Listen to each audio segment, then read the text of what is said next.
Oke, kuliah ini kita akan belajar teknik mengolah data. Jadi kita akan belajar secara singkat saja terkait dengan pakai Excel ya. Jadi teman-teman yang pakai HP ya terpaksa nanti cuma bisa memantau sih. Saya sih pengennya kita bisa langsung belajar langsung, maksudnya langsung teman-teman buka Excel-nya langsung latihan di situ. Jadi memang karena keterbatasan daring ya harap dimaklumi sih. Saya juga maklum juga. Oke, ini penjelasan sebentar dari Pak Marma. Tiga kegiatan utama. 1. Menangkap data atau input. 2. Menyimpan data ke dalam database secara sistematis. 3. Mengolah data untuk menghasilkan output atau keluaran. Agar komputer dapat memproses data untuk menghasilkan suatu output, maka diperlukan program komputer. Program komputer berisi rangkaian instruksi kepada komputer yang disusun dengan menggunakan bahasa yang bisa dimengerti oleh komputer. Apabila instruksi yang tertuang di dalam program komputer mengandung kesalahan, maka output yang dihasilkan oleh komputer dalam memproses data juga akan mengandung kesalahan. Oke, secara singkat seperti ini teman-teman. Jadi kegiatan dalam penggunaan tools, dalam penggunaan komputer, penggunaan information technology itu ada 3 proses nih. Yang pertama adalah input, kemudian ada prosesnya sendiri, dan yang terakhir adalah outputnya. Di sini ada sumber data. Sumber data bisa bermacam-macam. Mungkin ada bukti transaksi dan seterusnya atau yang lain ya. Kemudian kita lakukan menangkap data. Menangkap data tentunya kita input dalam hal ini kita bisa menggunakan toolsnya misalnya pakai softwarenya Excel, kita catat, kita input menggunakan keyboard, menggunakan mouse, menggunakan touchpad-nya teman-teman kalau pakai HP dan lain-lainnya ya. Di situ kemudian dari data yang masuk ke dari data yang telah kita input akan masuk ke dalam sebuah database. Dari database ini bisa macam-macam sih. Kalau database Excel-nya ya tentunya ada di dalam softwarenya itu sendiri. Sedangkan kalau misalnya dalam sebuah sistem informasi, maka misalnya ada aplikasi tertentu misalnya Facebook, maka teman-teman kita input sesuatu, input username, kemudian input passwordnya, maka username dan password itu akan masuk dulu ke dalam database untuk dicek apakah ada username dan password tersebut dalam database dan telah benar gitu kan. Untuk mengotorisasinya tentunya kalau input, kalau misalnya username-nya adalah jarvik@something.com misalnya, maka untuk membuka dia akun si Jarvik itu, maka dia harus ada otorisasinya berupa password di sini. Nah, passwordnya itu sesuai enggak sih? Nanti dicocokkan dalam database, oh kalau sudah sesuai maka dia akan terbuka. Nah, seperti itu. Namun dalam konsepnya terkait dengan TABK atau dalam kasusnya pengolahan data, maka database itulah nanti yang akan kita coba olah. Jadi data tersebut kita simpan dalam sebuah database, kemudian kita olah di sini. Pemrosesannya bisa kita lakukan perhitungan. Kalau misalnya kita menggunakan contohnya Excel tadi, atau spreadsheet, kita melakukan pengolahan data dengan cara misalnya menambahkan, mengurangkan, membuat sesuatu hal, membuat grafik dan seterusnya. Itu adalah bentuk salah satu contoh bentuk proses data. Nah, disitulah nanti ada hasilnya berupa output. Outputnya ya dari apa yang kita olah ya kita contohnya kita print. Nah, atau kita istilahnya kita tampilkan. Nah, seperti itu. Oke, ini ada suaranya ya. Oh, ya ada. Parallel simulation adalah teknik menguji akurasi program komputer dalam mengolah data dengan cara mengimpor data mentah yang dipakai oleh pihak yang diaudit. Kemudian auditor menggunakan softwarenya sendiri mengolah data tersebut mengolah data mentah tersebut menjadi output tertentu. Nah, output ini, output hasil olahan auditor, dibandingkan dengan output yang dihasilkan oleh komputer pihak yang diaudit. Jika hasilnya sama, maka dapat disimpulkan bahwa proses pengolahan data dalam komputer pihak yang diaudit itu benar.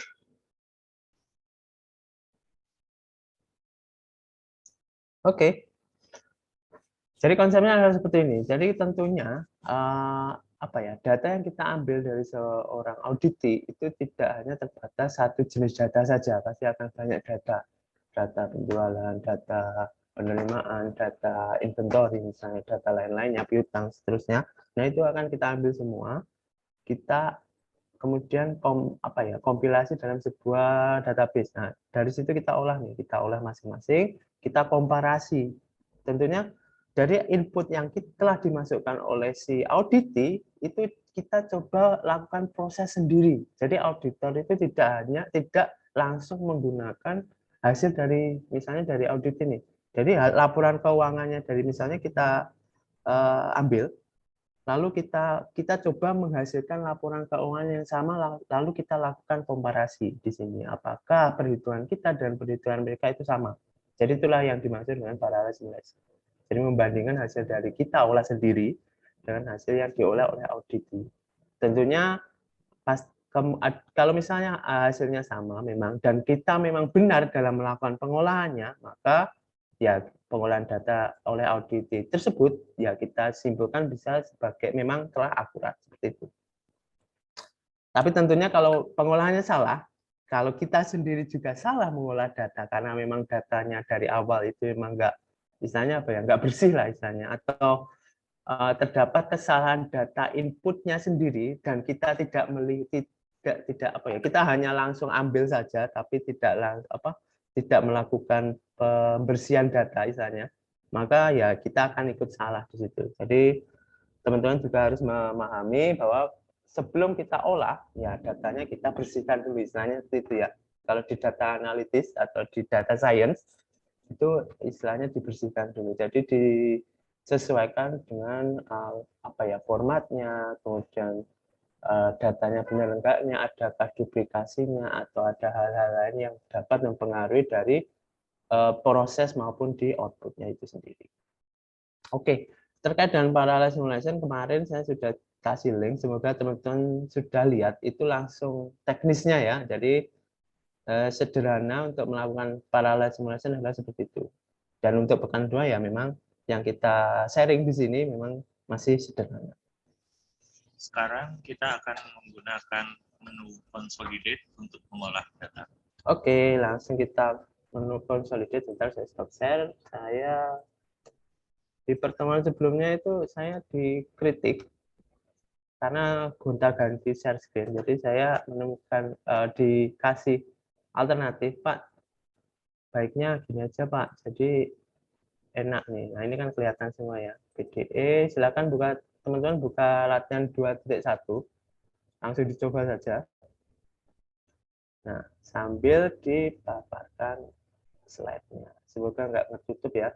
Ini kelihatan semua ya antara slide dan Excel-nya ya. Lihat, Pak. Ya, jadi ini semoga bisa memudahkan. Jadi untuk latihan 21, jadi kita untuk hari ini akan belajar 3 hal. Yang pertama adalah consolidate, 4, consolidate 1, kemudian kita menggunakan fitur sum if, kemudian kita menggunakan pivot table dan kita akan sedikit belajar terkait dengan parallel simulation. Oke, silakan dibuka. Teman-teman saya harapkan juga mencoba sendiri secara langsung. Karena nanti mungkin kalau ada kendala, jadi teman-teman tahu, oh ini kok nggak bisa, kenapa sih Pak? Seperti itu. Oke. Latihan 2.1, kita pakai latihan 2-02-01 ya, di Excel-nya yang PDE 1 yang sudah saya share di chat. Oke, apa yang diminta? Poinnya adalah sebetulnya, ini adalah asumsinya data penjualan itu adalah data mentah. Data mentahnya seperti ini nih. Nah, kita sebagai auditor adalah kita mencoba melakukan pengolahan datanya. Nah, di sini kita menggunakan consolidate untuk menghasilkan sebuah laporan penjualan. Data mentahnya ada seperti ini, bisa dilihat di sebelah kiri, ubi mentah, ubi merah, kedelai kecil, dan seterusnya. Kemudian laporan yang diharapkan akan dihasilkan adalah seperti ini. Di sebelah kanan ya, teman-teman bisa lihat di slide-nya. Laporan penjualan hasil. Nah, bagaimana caranya menggunakan menu consolidate? Maka teman-teman silakan buka di sheet-nya lab 1. Sini kan kosong ya. Silakan salah satu taruh kursornya di salah satu sheet yang di sheet yang kosong tersebut. Kemudian teman-teman klik data. Kemudian pilih consolidate. Nah, di sini. Oke. Di sini ada beberapa fungsi sih, ada banyak macam ya. Fungsinya ada berbagai, ada sum tentunya ada menjumlahkan, count itu menghitung berapa banyak, average itu nilai tengah ya. Kemudian max dan minimum, dan nilai maksimum, ada minimum, ada produk dan seterusnya. Nah, untuk pelatihan soal kali ini kita menggunakan sum. Jadi karena tujuannya adalah menghasilkan berapa banyak, misalnya kita ingin tahu sih berapa banyak nih ubi merah dalam laporan data penjualan misalnya. Berapa banyak, berapa kilo ya kalau kita kuantitaskan di sini dalam bentuk kilogram. Berapa kilo sih ubi merah dalam penjualan pada periode Januari 2019. Berapa banyak penjualan ubi merah nih, berapa kilo misalnya. Dari data mentah ini kita ambil sampelnya sedikit saja, ini berapa ya? Ada 16 saja. Kalau kita misalnya banyak, tentunya kalau nggak ngitung sendiri, kalau ini kan kalau kita cuma 19 ya, kita ngitung sendiri pun bisa. Tapi kalaupun banyak, misalnya datanya ada 100.000 misalnya, ya tentunya kalau ngitung secara manual akan membutuhkan waktu yang luar biasa lamanya. Nah, kalau ini adalah salah satu alternatif untuk mempermudah melakukan perhitungan. Oke, kembali lagi ke lab 1. Silakan teman-teman buka consolidate, ada di menu data. Ketutup. Home, data, formula, di samping ini ada data. Di sini ada get data dan seterusnya. Kemudian teman-teman buka data tools. Bentar saya besarkan. Di sini. Ini moga-moga sama apa tampilan saya dengan tampilan Office teman-teman di Excel-nya masing-masing. Nah, di sini silakan buka consolidate ya. Silakan diklik saja consolidate-nya. Saya kembalikan, saya berkecil dulu. Di sini ada function sum, karena tujuannya adalah kita untuk mencari berapa banyak kuantitas, maka saya ambil fungsinya adalah sum. Kemudian reference-nya apa nih, kita ambil di mana nih? Karena yang saya cari adalah kuantitas, maka yang saya ambil adalah barang dan kuantitasnya saja. Bisa sih diambil semua, tapi saya butuhnya cuma ini saja. Jadi saya ambil ini saja. Kelihatan ya, mungkin yang saya kursor di sini. Ada barang dan kuantitas.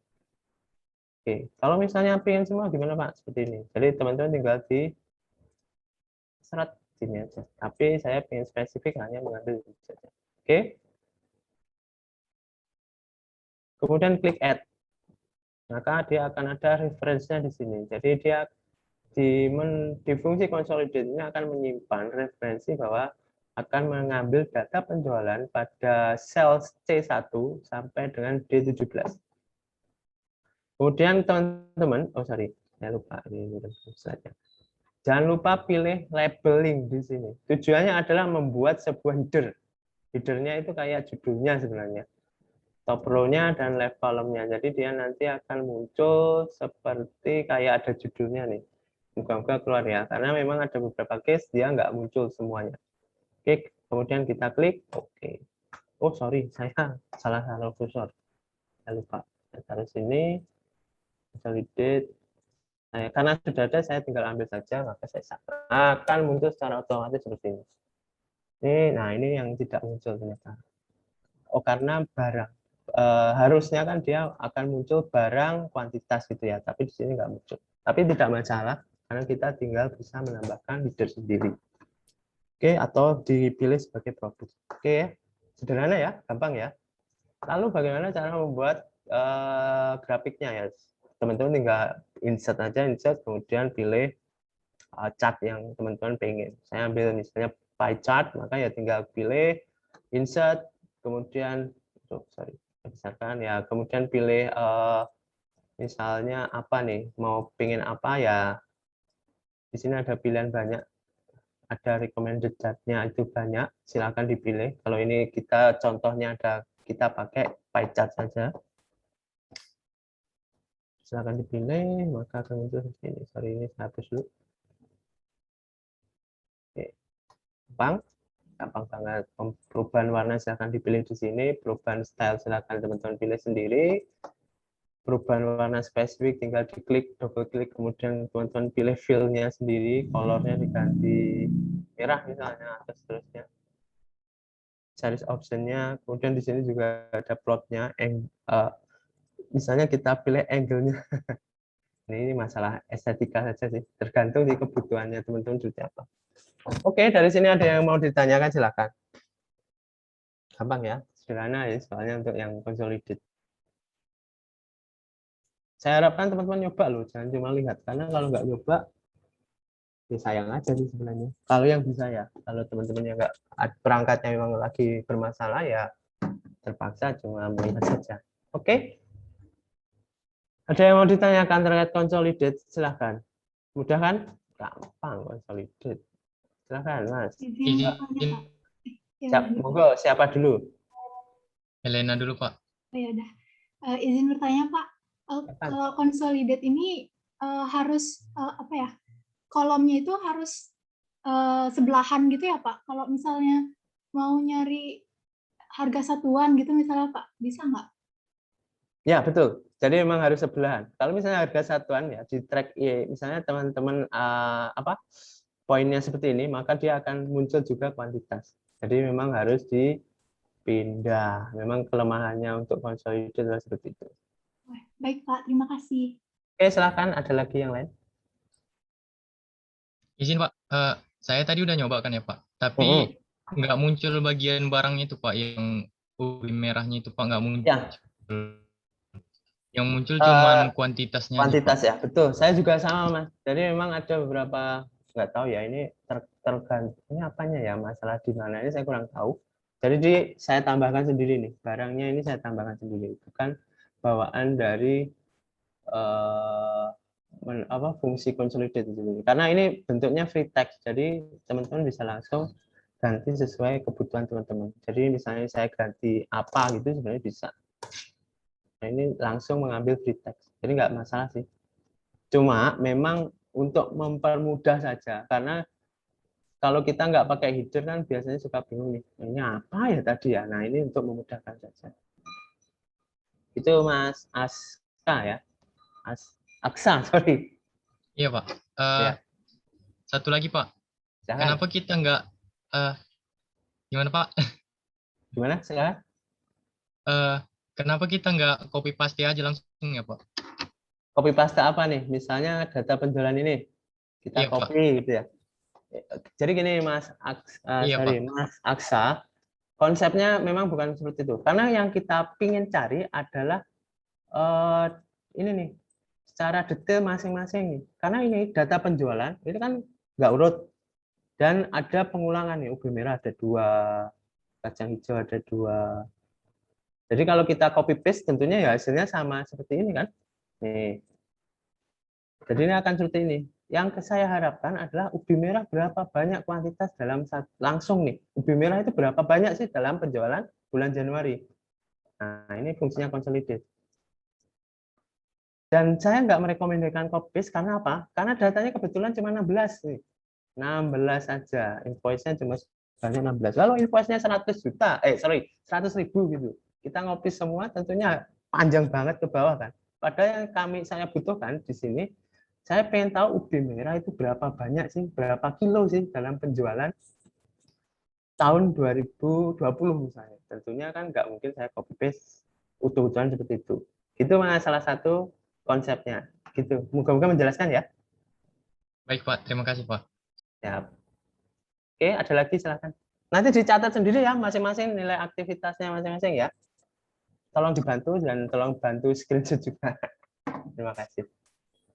Izin bertanya, Pak. Silakan, Mas Panda apa panggilannya Mas Panda Kusuma? Panda, Pak. Panda ya, Mas Panda. Silakan Mas Panda. Izin bertanya, kenapa kita pakai consolidate, Pak? Kenapa nggak pakai pivot table aja? Oh Karena ya, saya coba pakai pivot table itu hasilnya juga sama, Pak. betul. Jadi memang ini konsepnya bertahap, Mas. Jadi ini adalah alternatif. Jadi nanti juga ada kita pakai pivot table di bawah untuk mungkin latihan ketiga ya. Jadi ini adalah sebuah bentuk alternatif, Mas. Jadi kita ini sebenarnya fiturnya banyak loh di Excel itu, ada consolidate, ada sum if, ada pivot table, ada filtering, ada lain-lain sebagainya. Ini adalah salah satu pengenalan fitur sebenarnya, fitur atau pengenalan fungsi di Excel. Jadi gitu Mas Panda, makasih ya. Ini adalah alternatif saja. Oke, ada lagi yang mau disampaikan? Izin bertanya, Pak. Silakan. Itu, Pak, misalkan kalau data mentahnya itu tuh diubah itu emang nggak ngaruh ya, Pak, yang sama tabel consolidated ini? Kalau data mentahnya dirubah, kalau untuk pakai menu, pakai fitur consolidate dia tidak berubah karena ini bentuknya diambil free text-nya saja. Jadi langsung diambil hasilnya. Jadi ketika kita merubah data mentahnya, maka dia tidak akan berpengaruh di sini. Karena ini kayak lebih apa ya? Jadi langsung membuat sebuah perhitungan, membuat sum tadi, summarize langsung di copy di sini. Dimunculkan di sini sebenarnya. Jadi dia ketika kita merubah data mentahnya, maka dia tidak akan merubah hasil di laporan di sini. Beda kalau teman-teman misalnya pakai pivot table gitu ya. Maka pivot table kan tinggal dibikin refresh-nya, maka dia akan merubah secara otomatis data di pivot table yang kita olah. Gitu sih Mbak Inggit ya. Iya, Pak. Makasih ya, Pak. Oke. Ada lagi silakan sebelum kita next. Ini alternatif ya Mas Wanda, Mbak, teman-teman semua. Jadi memang nanti di ujian nggak tahu nih ya, apakah nanti akan diminta satu-satu atau diminta salah satu cara. Kalau saya sih ya pakai pivot table lebih enak. Atau kalau cuma pengen nyari sesuatu pakai filtering saja bisa ya, monggo gitu kan. Yang penting adalah menjawab pertanyaan misalnya seperti itu. Oke, ada lagi yang mau ditanyakan sebelum kita lanjut? Udah kan? Udah, gampang kok. Lalu cuma ini pakai fitur. Oke, lanjut ya, lanjut dulu. Alternatif kedua kita menggunakan fungsi sum if nih. Nah, teman-teman mungkin familiar. Sebenarnya ini sangat familiar ya. Kalau consolidate kan ini teman-teman nggak biasa mungkin ya. Nah, silakan dibuka latihan 2 strip 02. Intinya adalah sama saja sebenarnya. Cuma ini aja penggantian. Jadi di sini kita buat sendiri produknya, kita list tertentu. Nah, tentunya dengan penyebutan masing-masing ya. Jadi ada kacang hijau yang akan nanti mempengaruhi dari hasil sum if itu sendiri sebenarnya. Konsepnya sama, jadi adalah pengolahan data untuk menghasilkan sebuah summarize. Di sini sama kita ingin menghasilkan berapa banyak kuantitas produk pada penjualan bulan Januari 2019. Nah, kita menggunakan metode sum if sekarang. Yang ini agak ya ini sebenarnya lebih ke arah memfamiliarkan, mengenalkan. Sebenarnya ada fungsi juga nih namanya sum if. Silakan dicoba. Teman-teman silakan ketik sum if, kemudian ketik functionnya di sini, function argumennya. Di sini ada range. Intinya adalah gini, kita ingin menghitung apa nih di sini, range-nya apa, kemudian kriterianya yang ingin kita tetapkan apa, kemudian sum-nya apa yang ingin kita jumlahkan di sini, gitu ya. Jadi referensinya apa nih? Referensinya kan sebenarnya kita ingin mencari produknya berapa banyak kan, nah, maka kita ambil barangnya. Inilah kita ambil. Kemudian kriterianya apa? Kayak saya ingin menghitung kacang hijau saja misalnya, maka kriterianya saya ambil 4. Kemudian summarize-nya kita pengen menghitung apa di sini? Kuantitasnya yang pengen kita jumlahkan apanya nih? Kuantitas kah? Apa harga satuan kah? Atau jumlah bruto kah? Maka kalau kita ambil contoh di sini, maka yang kita ambil adalah kuantitas. Oke, ini sederhananya seperti ini ya. Maka hasilnya adalah 120 misalnya ya. Ini kenapa 123? Berarti ada kemungkinan besar kacang hijaunya yang tidak sama misalnya apa namanya penamaannya dengan apa yang telah kita tetapkan di sini. Mungkin kacang hijau spasi yang akan berpengaruh juga nanti di pivot table kalau datanya tidak kita bersihkan terlebih dahulu. Oke, itu akan berpengaruh. Nah, tentunya tinggal ditarik ke bawah. Kalau ditarik ke bawah utuhan seperti ini pasti hasilnya akan salah karena kita belum mengunci istilahnya apa ya? Mengunci reference-nya sehingga dia akan bergerak turun ke bawah ketika kita copy. Paham ya? Semoga istilah yang saya pakai nggak membingungkan. Jadi tentunya kita harus mengunci dulu data reference-nya supaya tidak bergerak. Data penjualannya, nah, maka escape dulu, pencet. Cara menguncinya menggunakan F4 kalau di saya, nggak tahu penggunaan teman-teman kalau yang pakai Mac, mungkin kalau ada yang pakai Mac misalnya, maka hasilnya tentunya akan muncul seperti itu sih. Nah, ini nanti bisa kita pakai untuk grafik akan sama, kita insert saja grafiknya dan seterusnya. Oke, ada yang mau ditanyakan? Gampang ya? The sum if, silahkan. Saya nggak tahu ya nanti ujian apakah nanti harus menggunakan secara spesifik, cuma tadi yang seperti saya jelaskan. Kalau misalnya tidak ada spesifik ya teman-teman pakai yang teman-teman paling enak gunakan, misalnya mau pakai pivot table monggo, pakai sum if monggo, pakai consolidate monggo, terserah. Yang penting menjawab pertanyaan seperti itu. Oke, untuk prosedur sum if mungkin ada yang teman-teman nyoba kemudian mengalami kesulitan, silahkan. Atau ada yang mau ditanyakan, silahkan. Izin, Pak. Silahkan, siapa dulu? Majid dulu mungkin, Pak. Ya, Pak, izin bertanya, untuk data yang dikunci itu yang mana aja ya, Pak ya? Data yang dikunci tentunya data apa nih? Misalnya ini nih, karena referensinya adalah misalnya gini nih, range-nya yang kita ingin ambil adalah data barang, maka inilah yang kita kunci. Jadi supaya dia tidak bergerak. Ini kan data awalnya kalau sebelum kita copy kan seperti ini. Kalau tidak kita kunci maka dia akan bergerak turun seperti ini. Nanti copy lagi ke bawahnya, sel selanjutnya maka dia akan bergerak turun seperti ini. Jadi harus kita kunci supaya tidak bergerak, maka ya ini yang kita ambil. Ubi merah pada sel nomor 2, kolom 2 sampai kolom 17. Itu Mas Majid. Caranya ya tentunya ini. Nah, ini data penjualannya. Silakan dikunci menggunakan F4 supaya timbul apa ini ya? Icon dolar ya. Kelihatan nggak ya? Sorry. Kelihatan kan ya di formulanya ya? Iya, Pak. Kelihatan, Pak. Ya, dan di sini juga data penjualannya supaya tidak bergerak juga. Karena saya ambilnya seperti ini, kuantitas, supaya tidak bergerak menjadi seperti ini. Gitu. Oke, paham ya? Moga-moga paham. Berarti yang apa namanya yang bentar. Yang data penjualan itu nggak dikunci ya, Pak ya? Data penjualannya yang kriteria ininya maksudnya yang kriteria maksudnya.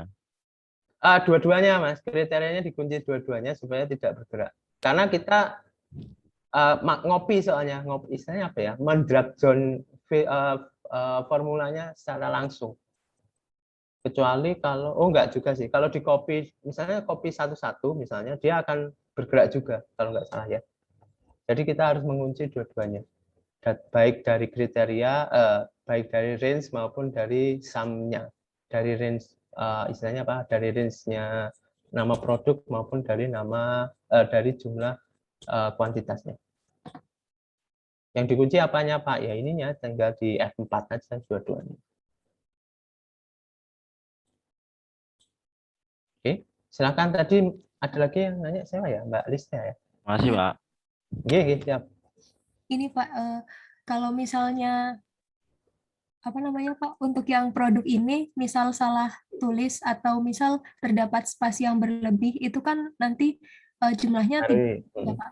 Nah, kalau misalnya itu cuman diubah dibenarkan penulisannya langsung terupdate atau tetap mengulang dari awal ya Pak? Contoh ya, langsung aja kita coba. Misalnya hijau UU gitu ya. Itu akan mempengaruhi sejauh apa nih misalnya?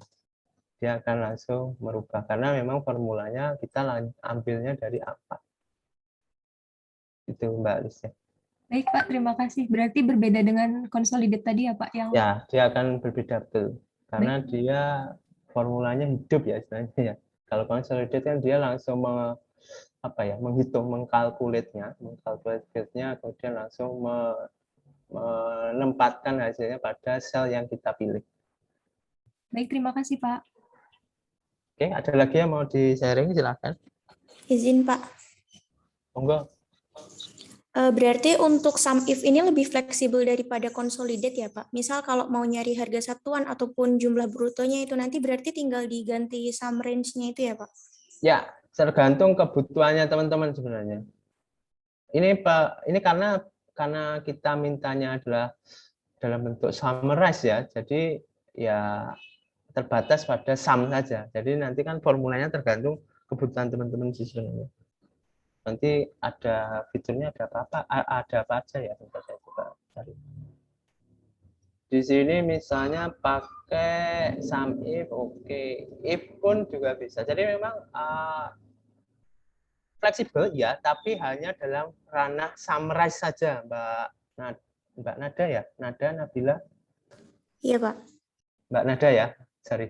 Jadi hanya terbatas pada fitur, pada fungsi sum saja, summarize saja. Sum if, jadi dijumlahkan ketika memenuhi kriteria, range-nya berapa, kriterianya seperti apa, dan range untuk yang dijumlahkan seperti apa. Seperti itu sih, semoga menjelaskan. Baik Pak, terima kasih.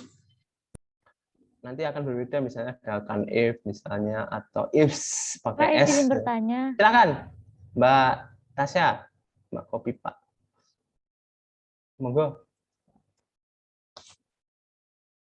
Ya, jadi nanya atau enggak?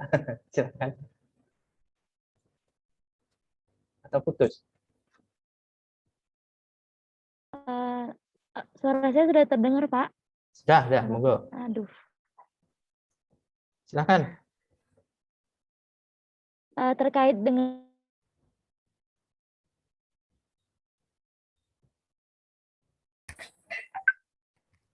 Putus Mbak Tasya sepertinya.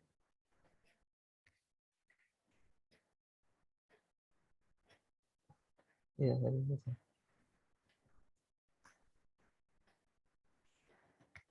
Permisi Pak, apa suara saya sudah terdengar jelas? Udah, monggo silakan. Tadi sempat putus, monggo silakan. Iya Pak, terkait dengan mengunci data Pak. Nah, di laptop saya itu tidak bisa menggunakan F4 Pak. Nah, itu gimana ya Pak? F4. Sebenarnya F4 itu adalah basic keyboardnya. Jadi di situ ada biasanya itu ada tambahan fitur lain. Misalnya pakai Fn nih. Fn, kemudian diklik F4. Di tombol biasanya angka 4 ya. Mungkin karena memang gini, build-nya dari masing-masing laptop kan berbeda. Ada yang berapa inch-nya. Jadi dia akan mempengaruhi peletakan istilahnya apa ya, karakter dalam sebuah keyboardnya. Jadi di situ biasanya mungkin ya Mbak ya, di situ Mbak Kofifa harus menambahkan tombol lain, misalnya Fn harusnya sih ada function plus di situ ada F4 harusnya ya. Maka diklik dulu terus F4. Monggo dicoba dulu. Kira-kira bingung nggak ya? Soalnya kalau saya langsung ketemu sih enak, bisa langsung menjelaskan. Oh ini loh caranya F4. Jadi masing-masing build laptop kan berbeda. Kalau saya kan memang saya 15 inci ya, jadi keyboardnya bisa full nih. Jadi nggak harus menambahkan fit Fn dan seterusnya. Gimana Mbak Kopi, bingung nggak yang saya jelaskan? Gimana ya saya menunjukinya ya, susah ya kalau nggak ada ini. Pak, izin Pak. Silakan. Mungkin bisa diketik dengan manual Pak. Jadi setiap kayak misal setiap C-nya itu nanti dikasih tanda kayak dollar sign itu, Pak? Saya belum nyoba, tapi silakan coba. Tapi menurut saya itu nggak efektif karena kelamaan. Karena ada fitur function ya. Coba di sini ada alternatif lain nggak ya? Kita silakan teman-teman coba ada alternatif lain nggak di Excel-nya. Saya nggak hafal ya, karena saya biasa pakai F4. Tapi kalau ngetik bisa ya monggo aja, tapi menurut saya nggak efisien karena kelamaan nulis ngetik satu-satu gitu kan. Bisa langsung F4 langsung bisa. Tapi monggo kalau bisa ya silahkan dipakai. Karena nanti itu fitur pengunci, istilahnya apa ya? Itu istilahnya apa ya? Saya nggak tahu istilah bakunya. Penguncian itu nanti akan sangat berguna dan sangat penting sih dalam pengolahan data. Karena kalau kita lupa misalnya mengunci data dan bergerak nanti akan mempengaruhi pada hasil pengolahan data itu sendiri. Mungkin ada alternatif yang teman-teman tahu lebih apa ya, familiar dengan spreadsheet atau dengan Excel, mungkin ada alternatif lain nggak selain menggunakan F4? Selain dengan mengetik manual juga, maksud saya. Monggo disampaikan juga, mungkin kita bisa diskusi di sini. Pak, izin bertanya, Pak. Silakan. Punya saya itu jumlahnya berbeda, Pak. Karena? Kurang tahu, Pak. Sudah saya cek berkali-kali sih, Pak, tapi hasilnya tetap beda. Jadi hasil berbeda itu tergantung pada kriteria yang kita tetapkan, Mbak Ica ya. Saya panggilnya apa? Ica Triwulan dari? Ica, Pak. Oke, dengan Mbak Ica. Jadi memang ketika hasil bisa berbeda, pertama adalah cara kita mengambil kriterianya sendiri. Apakah nanti misalnya barang itu masuk nanti mempengaruhi enggak sih? Silakan teman-teman coba sendiri. Jadi yang saya ambil kan hanya dari sel nomor 2, kolom nomor 2 sampai kolom nomor kolom sih, row ya, row apa kolom di sini? Antara 2 sampai 17 saja. Jadi saya nggak mengambil barang. Nanti apakah itu akan mempengaruhi atau enggak, saya nggak tahu. Monggo dicoba sendiri. Jadi itu yang akan nanti mempengaruhi. Pertama dari kriteria yang kita bikin sendiri, apakah penulisan produk yang di sini itu sudah sesuai dengan dengan penamaan di data penjualan. Yang kedua adalah cara kita mengambil dari range-nya itu sendiri. Apakah range-nya nanti misalnya berbeda atau enggak. Jadi itu yang akan mempengaruhi. Sorry ya, ini memang keterbatasan daring. Jadi kalau saya misalnya kita ke lab langsung, saya bisa langsung tahu nih masalahnya di mana. Seperti itu sih. Untuk jadi, sudah sesuai, Pak, sudah sesuai dengan yang Bapak contohkan. Dari I see. Sudah dikunci belum? Sudah, Pak. Kemudian tinggal drag down-nya. Yang berbeda itu awal atau bawah?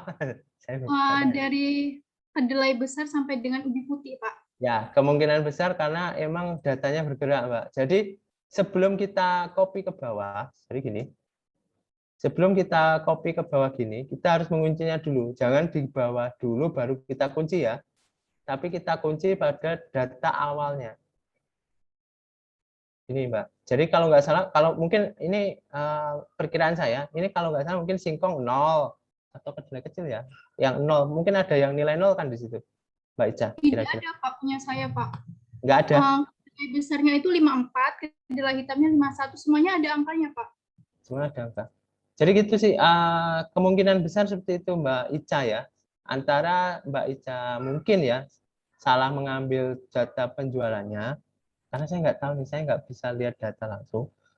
Kemudian kesalahan dalam pengambil kriterianya dan penamaannya mungkin, dan penguncian pada data penjualannya misalnya. Data penjualan juga harus dikunci ya, karena dia datanya bergerak.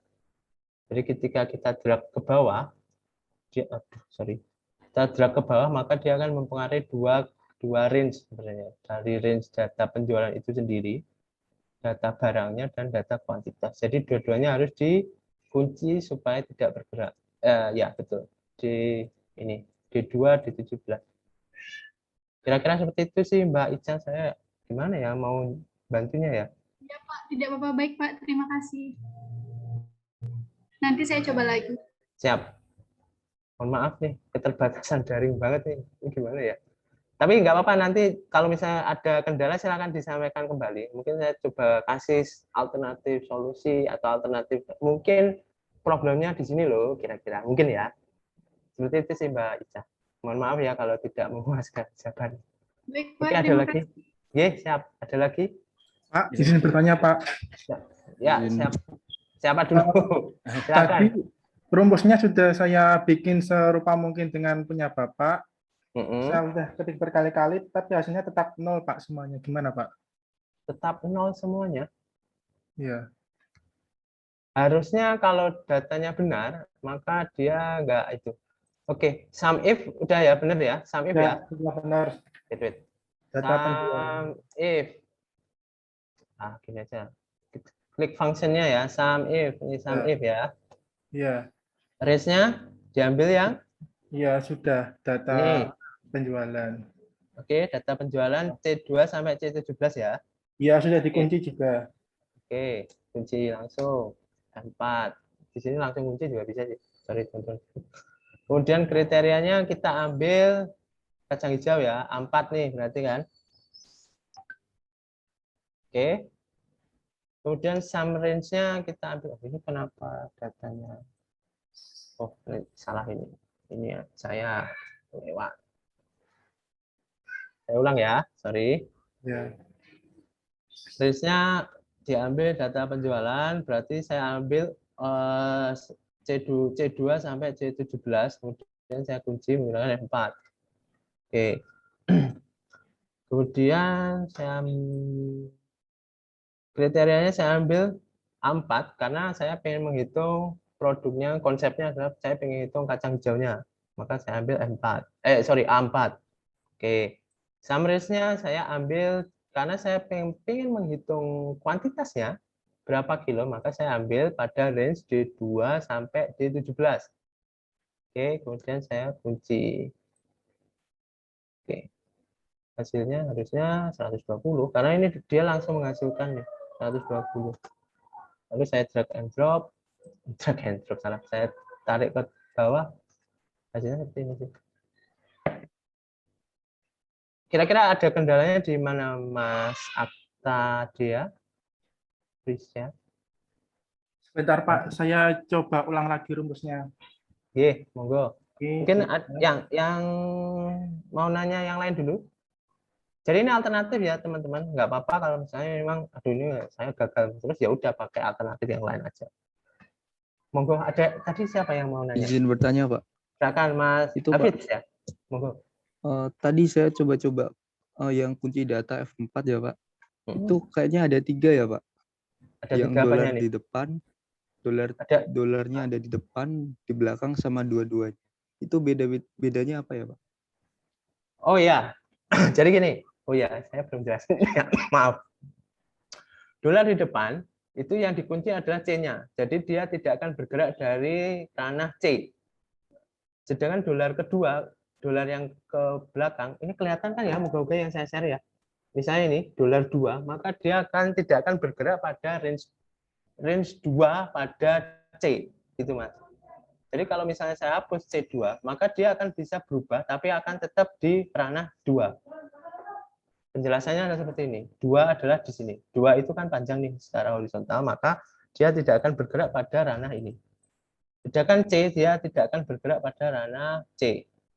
Menjelaskan nggak ya? Saya istilahnya nggak bagus sih memang. Jadi kalau kita kunci di C2, maka dia tidak akan bergerak pada ranah ini, 2 ini. Jadi dia hanya akan mengambil data yang di sini. Sampai sejauh apa yang kita tetapkan tentunya. Kalau C2 saja, maka tidak akan bergerak pada ubi merah saja. Itu Mas Hafiz. Semoga menjelaskan. Kalau dolarnya hanya 2, ya berarti dia hanya mengambil pada 2 saja. Kalau mengambil pada dolar C-nya saja, maka dia hanya akan menguncinya pada C saja. Jadi dia tidak akan bisa bergerak ke D. Maksudnya bergerak ke D ketika kita gesernya ke kanan nih. Jadi dia nanti kalau seperti ini kan akan mengambilnya, ini karena B4 nih ya. Harusnya kan A4. dia bergeraknya akan ke sebelah kanan. Sedangkan kalau kita tarik ke bawah, dia akan bergerak ke bawah. Jadinya dia akan mengambil ke data yang di bawahnya. Dan kalau mengunci itu akan membuat dia tidak bergerak dari data yang kita kunci tadi. Semoga menjelaskan sih ya. Saya istilah bakunya saya nggak bisa sampai istilah baku. Oke, mungkin ada yang ditanyakan lagi, silakan. Izin bertanya, Pak. Silakan Mas Andi Muhammad. Kalau misalnya pakai SUMIFS itu sama ya Pak, kayak SUMIFS, cuman kriterianya bisa lebih dari satu. Kriterianya bisa lebih dari satu.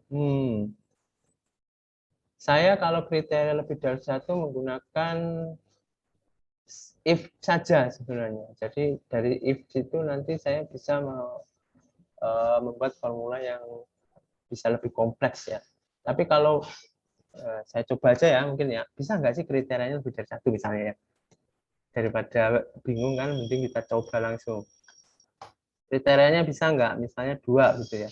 Bisa sih sebenarnya, A plus 4, A plus 5. Jadi hasilnya apakah nanti misalnya 243, kita coba. Oh, ternyata secara formula memang nggak bisa. Jadi dia mengambil kriterianya hanya satu saja yang bisa kita tetapkan. Ini kan, ini A4 plus A5 nih misalnya. Ternyata nggak bisa sesederhana itu. Jadi harus ada mungkin ada kayak penggunaan karakter tertentu ya, supaya dia menjumlahkan dulu, mengambil dua-duanya. Itu sih, Mas Andi Muhammad. Oh, ya, berarti cuma satu ya Pak ya kriterianya, kalau buat SUMIF ini?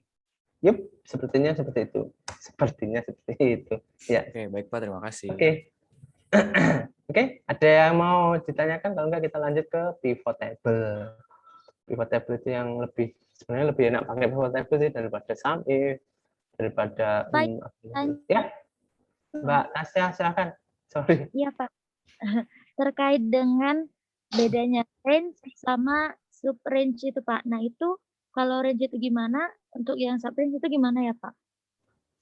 Range itu adalah range-nya apa yang mau kita hitung. Sedangkan range sum-nya itu mana yang mau kita jumlahkan. Menjelaskan nggak kira-kira? Kalau range yang pertama, sebentar saya tunjukkan. Lihat sebelah kiri ya. Range pertama ini adalah data apa yang mau kita hitung. Sedangkan sum range itu data apa yang mau kita jumlahkan di sini. Untuk mengikuti range yang di awal tadi. Misalnya, kalau range-nya kita ambil barang, maka yang kita hitung adalah barangnya. Sedangkan sum range-nya itu adalah kita pengen hitung apanya nih. Dari ubi merah ini yang kita mau hitung apa nih? Apakah kuantitasnya, apakah harga satuannya, atau jumlah brutonya. Nah, itu yang kita tetapkan di situ. Lalu kita ambil, misalnya pengen menghitung kuantitasnya, ya maka yang kita ambil adalah kuantitasnya.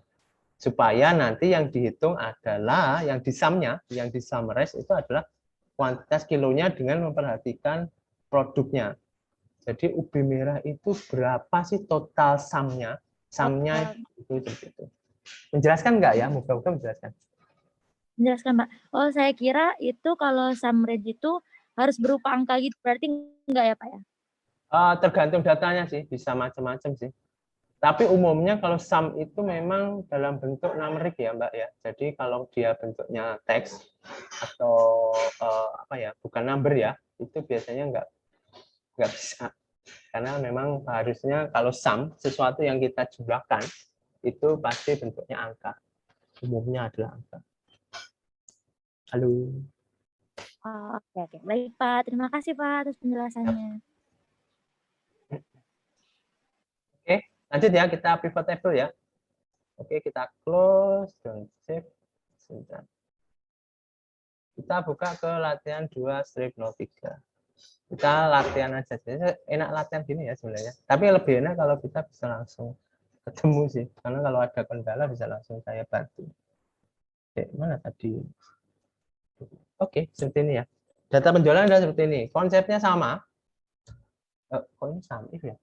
Oh, ini salah di di slide-nya. Jadi ini menggunakan pivot table. Nanti teman-teman ganti sendiri saja. Data mentahnya sekarang lebih kompleks nih. Kita bisa banyak data kompleks. Karena kalau pivot table itu ya bisa sangat luas sekali, sebanyak dari sebanyak apapun data yang dimiliki misalnya. Oke. Lah, contohnya yang ingin dicari adalah laporannya seperti ini. Maka gimana nih caranya? Kita pinginnya, monggo silahkan, pivot table-nya silahkan dibikinkan sheet baru sendiri, monggo, atau mau dibikin langsung di bawah juga silahkan. Tapi kalau saya, baiknya data asli itu tidak dirubah. Jadi gini, konsep dari teman-teman yang harus pastikan, saya lupa ini menjelaskan, setiap data yang teman-teman ambil itu pastikan tidak berubah.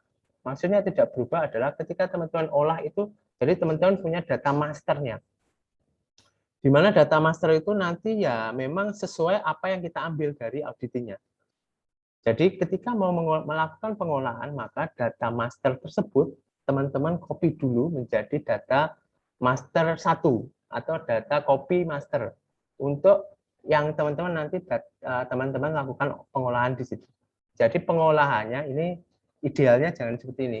Idealnya jangan kayak yang saya contohkan. Jadi data penjualan ini ya memang harusnya dibikinkan copy dulu, di copy dulu. Jadi teman-teman punya data master, data penjualan mentahan, dan data master data copy master penjualan. Jadi yang teman-teman lakukan pengolahan adalah data kopinya tersebut. Gitu ya, moga-moga paham apa yang saya sampaikan. Oke. Untuk pivot table tadi, ini kan yang diminta adalah laporannya seperti ini. Maka kita gunakan pivot table-nya. Saya pakai di sini saja. Jadi silakan pilih sebentar. Pivot table itu masuk di insert ya harusnya ya. Nah, sorry saya panjangkan. Saya panjangkan dulu biar nggak nutup. Jadi silakan pilih insert, kemudian pilih pivot table. Sorry, saya minta susu nih. Nah, oke. Kemudian pilih pivot table. Nah, di sini ada table of range. Jadi teman-teman apa ya data yang ingin teman-teman ambil di sini. Maka kalau datanya penjualan sini, enaknya pivot table adalah kita bisa mengambil semua data aja semua.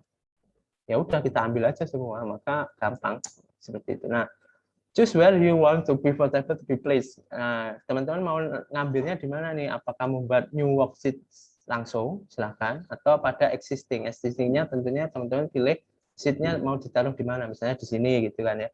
Moga-moga kelihatan ya di di slide-nya, di sharing saya. Atau saya bikin di sini. Ya, teman-teman tinggal silahkan pilih. Oke ya, saya asumsikan sih. Ini kalau misalnya mau menganalisis multiple table, tapi sepertinya tidak perlu karena nanti akan banyak ya, nanti akan membuat sebuah case sendiri dalam database Excel-nya yang nanti agak sedikit kompleks. Dan ini kami dari tim desain nggak perlu mengajarkan ini sih sepertinya. Oke, langsung ya kita ambil di existing karena saya mengambilnya langsung membuat new sheet langsung, atau teman-teman bisa pilih untuk membuat langsung di new worksheet. Oke ya. Dari sini ada yang terkendala nggak pembuatan pivot table? Oke ya, langsung ya. Nggak ada kendala moga-moga. Maka dia akan memunculkan pivot table fields di sini, di mana header-nya dari header tadi, tabel yang kita ambil akan muncul di field-nya di sini, yaitu nomor invoice sampai pramuniaga. Nah, ini nomor invoice, tanggal, pelanggan, barang, dan sampai pramuniaga. Jadi apa yang perlu diperhatikan bahwa data yang sebelum kita melakukan pengolahan menggunakan pivot table, pastikan data teman-teman mempunyai header. Supaya apa? Supaya memudahkan dalam pembuatan pivot table-nya. Kalau nggak ada header, maka dia biasanya tidak mau. Pivot table-nya akan fail. Contohnya, coba kita insert ya. Pivot table. Kita ambilnya dari sini nih. Mau nggak? Existing worksheet. Oh bisa, tapi dia akan mengambil header yang paling atas dari data yang kita ambil. Sorry, salah. Jadi dia akan mengambil data ini sebagai data headernya. Nah, jadi teman-teman pastikan kalau bisa data yang teman-teman miliki itu mempunyai header dulu supaya tidak mengambil data yang seperti ini. Oke ya, semoga nyambung yang saya sampaikan.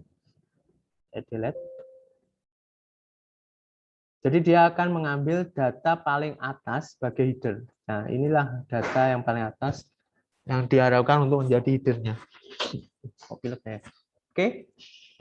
Laporan 3A yang diminta adalah pelanggan, total dan total kilogram dan total rupiahnya. Maka apa yang perlu kita ambil di sini? Maka yang kita perlu, karena kita ingin mencari pelanggan dan berapa banyak totalnya, maka yang kita ambil adalah pelanggan. Di sini ada banyak nih, ada filter, ada kolom, ada row, ada value. Nah, kalau yang diminta datanya adalah seperti ini, maka pelanggan akan disajikan secara turun nih. Maksudnya turun itu apa ya? Secara turun ke bawah, secara berjenjang ke bawah. Nah, maka yang perlu kita lakukan adalah menariknya dan menaruhnya di row. Maka dia akan muncul seperti ini. Kalau misalnya kita taruh ke kolom, maka dia datanya akan seperti ini. Saya gedekan dulu. Ya, tahu ya. Jadi bedanya antara kolom, row, oke, kolom, row. Ya. Semoga kelihatan dan direkam ya. Ini direkam kan? Siap. Oke, lalu apa yang mau kita hitung, mau kita cari di sini adalah total kilogram dan total rupiah. Maka yang kita tarik adalah kuantitas, kita hitung value-nya, sum, dan harga apa nih? Harga satuan berarti ya. Maka kita hitung harga satuannya. Atau di sini apa nih? Jumlah brutonya. Oh ya, jumlah brutonya berarti di sini. Maka dia akan secara otomatis menghasilkan laporan seperti ini. Row label itu sebenarnya lebih ke arah silakan diganti sendiri, atau kalau misalnya teman-teman butuhkan tinggal dikopas terus dikopi sendiri, dikopi di tempat yang lain. Sama kuantitas secara, nah di sini ada istilahnya value field setting teman-teman. Jadi secara biasanya ya, secara default dia akan menyesuaikan dengan perhitungan dari aplikasi itu sendiri. Umumnya untuk jumlah angka akan diperlakukan sebagai sum. Dia akan menetapkannya sebagai sum di sini. Tapi biasanya kalau datanya nggak terlalu banyak ya, misalnya angkanya di bawah 10 atau mungkin berapa gitu, dia menghitungnya dalam bentuk count. Jadi teman-teman akan bisa menggantinya sesuai dengan kebutuhan teman-teman masing-masing ya. Jadi apakah dia nanti akan dihitung standar defisiasi atau teman-teman count-nya atau freeze-nya. Nah, dalam case ini laporan dihasilkan yang dibutuhkan adalah summarize, maka kita pilih adalah summarize. Namun secara default-nya itu memang adalah sum, biasanya itu. Penamaan silakan diganti sendiri. Di sini teman-teman tinggal ganti kuantitas misalnya. Oh, ini sudah ada karena dia kita ambil data aslinya adalah kuantitas, maka dia tidak bisa diganti namanya seperti ini. Maka kita ganti misalnya total. Ya, teman-teman ganti saja total. Seperti itu. Nanti dia akan merubah. Nah, tadi ada pertanyaan ketika data aslinya kita bisa rubah nggak Pak kalau dalam kondisi. Nah, ini bisa kita rubah. Kita rubah aja di sini misalnya datanya, maka dia akan mengikuti pivot table-nya akan bisa mengikuti data yang kita rubah. Dengan caranya tentunya kita pilih pivot table analyze, kita harus di-refresh dulu. Ya, di sini nih. Supaya data yang terambil itu adalah data yang telah terupdate. Kemudian pivot table itu secara konsep itu adalah gimana ya, lebih ke arah sebenarnya temporary saja sebenarnya. Jadi dia mengambil perhitungan secara temporary untuk ditampilkan yang nanti apakah memang telah sesuai dengan keinginan si pengguna, si usernya, yaitu kita. Jadi ini sebenarnya adalah data temporary yang bisa berubah sesuai dengan apa yang kita rubah di sini di pivot table field-nya. Semoga nggak membingungkan ya. Jadi gitu. Nah, kebutuhannya silakan bisa di filtering juga di sini. Kemudian kita bisa menggantinya misalnya dengan format yang kita inginkan. Misalnya kita ganti menjadi accounting, maka ya dia akan merubah secara sesuai dengan kebutuhan kita sebenarnya. Atau number, mana di sini number?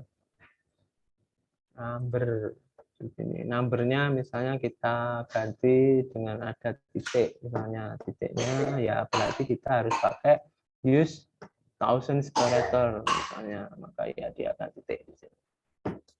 Oke, untuk laporan 3A ada yang mau ditanyakan silakan. Kita pelan-pelan ya. Oh, udah jam 9 ya.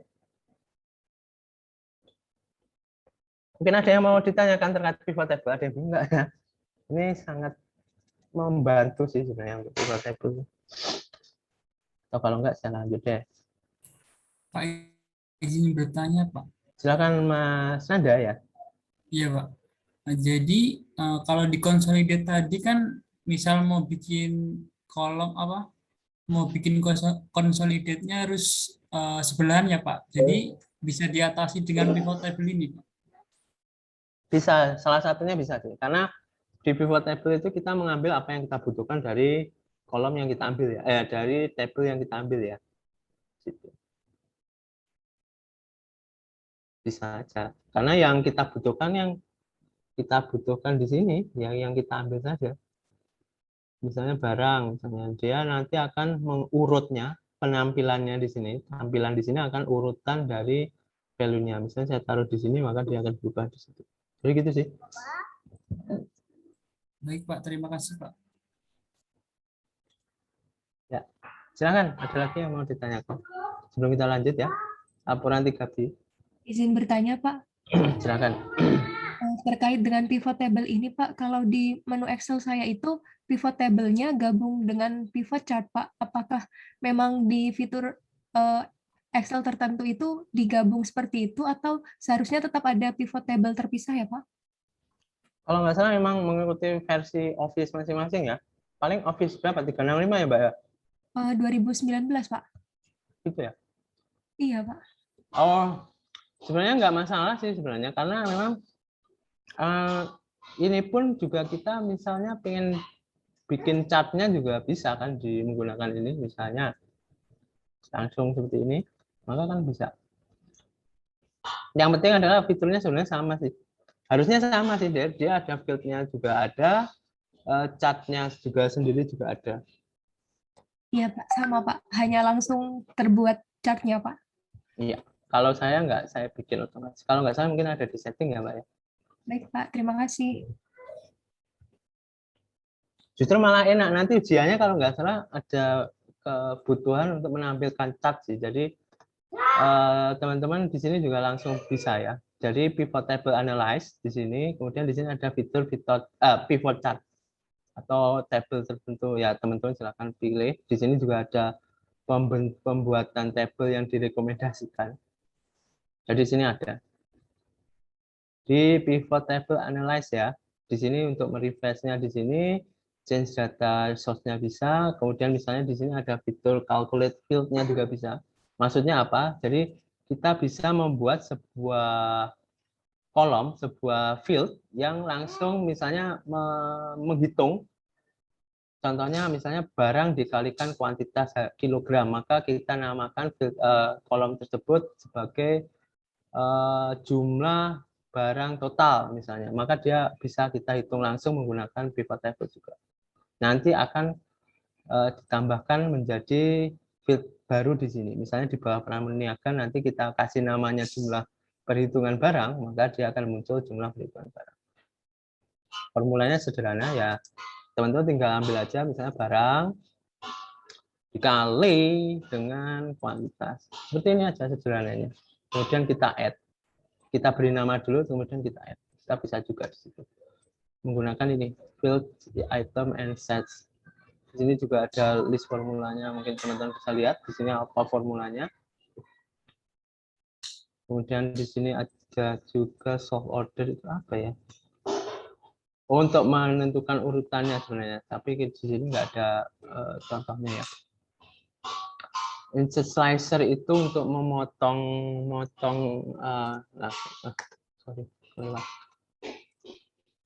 dia misalnya kita coba aja, dia akan memotong datanya seperti ini. Jadi dia akan men-slice data yang kita pengen potong aja sebenarnya. Jadi misalnya data apa yang kita pengen potong, yang kita bisa tampilkan dalam sebuah pop-up tersendiri. Oke, saya hapus ya. Insert slicer, kemudian apa lagi ya di sini fiturnya? Di sini ada insert timeline juga. Maka kita bisa membuat sebuah timeline misalnya Misalnya untuk bulan September saja, maka apa Juni saja, Juli saja, tergantung dari datanya tentunya. Saya hapus lagi. Oke. Ada yang mau ditanyakan, silakan. Sebelum kita lanjut ke latihan 3B. Jadi fitur pivot itu banyak ya, teman-teman. Bisa teman-teman silakan coba masing-masing. Karena saya memang mengharapkan harus bisa harus nyoba sih. Kalau nggak nyoba ya, kalau cuma lihat sih susah. Kalau lebih baik kan langsung dipraktikkan. Oke, sekarang kita coba bergerak ke laporan 3B. Laporan 3B pengennya seperti ini nih. Nah, gimana nih pengen baiknya nih? Berarti kan tinggal ditambahkan saja kan sebenarnya. Saya hapus dulu.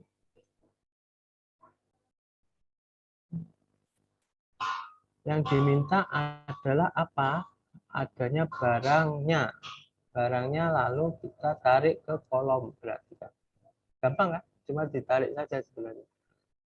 Jadi kalau ingin membuat sebuah kolom yang meluas ke kanan, maka ya tinggal kita tarik ke arah kolom. Jadi dia akan membaca secara kolom, mengurutkan, misalnya mengurutkan lah istilahnya ya. Saya istilahnya mohon maaf kurang baku, sesuai dengan kolomnya. Sedangkan kalau data pelanggan menggunakan sesuai row-nya. Row itu berarti kan turun ke bawah, kalau kolomnya berarti akan urut ke kanan seperti itu. Nah, ini. Nomornya seperti ini ya. Oke, ya seperti ini. Contohnya adalah seperti itu. Jadi dia akan panjang ke kanan. Oke ya, untuk latihan 3B adalah seperti itu. Gampang ya, jadi tinggal dipindah antara row atau penggunaan dari kolomnya. Nah ini sesuai kebutuhan kita aja, mana yang mau kita angkut dalam sebuah pivot table. Gitu aja sih. Ini apa ya tadi situ kan? Oh, itu saya nggak bingung kan. Oke, itu adalah latihan 3B. Kemudian latihan. Ini latihan langsung kita praktekkan saja ya biar gampang. Maka laporan penjualannya diminta seperti ini. Nah, ini kalau kayak gini gimana nih? Ya kita tarik aja ke ini. Ya udah selesai. Berarti kita tarik ke row. Jadi dia akan urut seperti ini. Dia akan membuat sebuah urutan, misalnya Bu Jenab penjualannya ada kacang hijau wadang delay berapa banyak. Sederhana. Laporan 3D, buatlah laporan 3D. 3D itu apa? Oh, ini data apa yang diminta sebentar? Sorry. Saya buka dulu.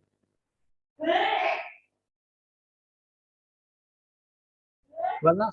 Oh, diurutkan menggunakan sebagai diurutkan dengan pramuniaganya berarti kan. Berarti kita hapus semua dulu. Produknya berarti kita ambil produknya dulu barang. Kemudian salesman ya berarti kita ambil kolomnya saja kan. Lalu apa yang dihitung di sini? Dihitung ada jumlah brutonya. Sederhana aja sih seperti itu. Oke, A, B, C, D. Ada yang mau ditanyakan nggak sebelum kita parallel simulation? Mana tadi? B itu yang ke kanan, kemudian C itu urut ke bawah, D, dan seterusnya. Oke, ada yang mau ditanyakan terkait pivot table? Ini kayaknya udah ya pivot table, itu doang yang kita sampelkan dalam materi slide ini. Kalau penggunaan fungsinya bisa sangat luas, bisa macam-macam. Bisa build settingnya bisa macam-macam di sini.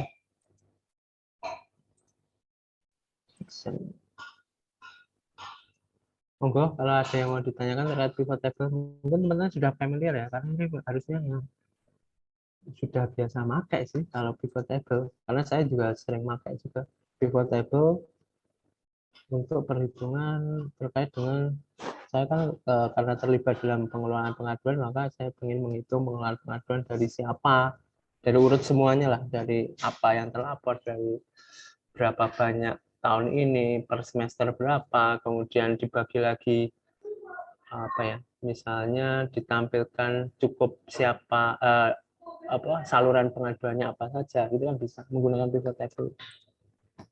Dan lebih cepat, jadi ketika dibutuhkan, pivot table itu akan sangat membantu saya dalam pekerjaan saya untuk menghasilkan sebuah laporan yang digunakan nanti oleh atasan saya, di mana atasan saya di sini kan ada inspektur jenderal dan menteri keuangan ya, nanti akan digunakan sebagai data misalnya pengaduan Kementerian Keuangan seberapa banyak sih tahun 2020 misalnya.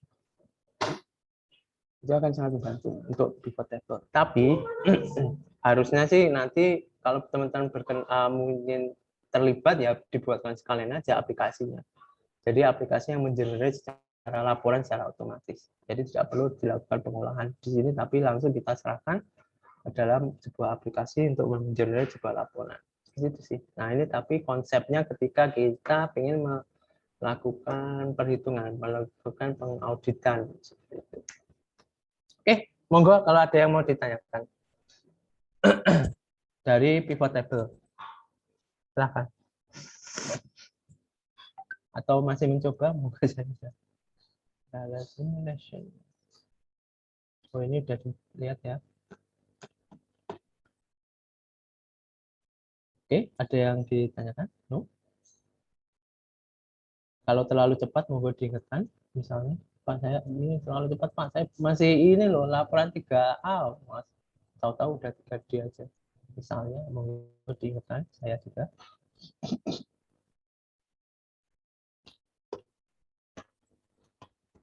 Grand total itu umumnya otomatis ya, teman-teman. Jadi munculnya secara defaultnya dia langsung menjumlahkan di sini.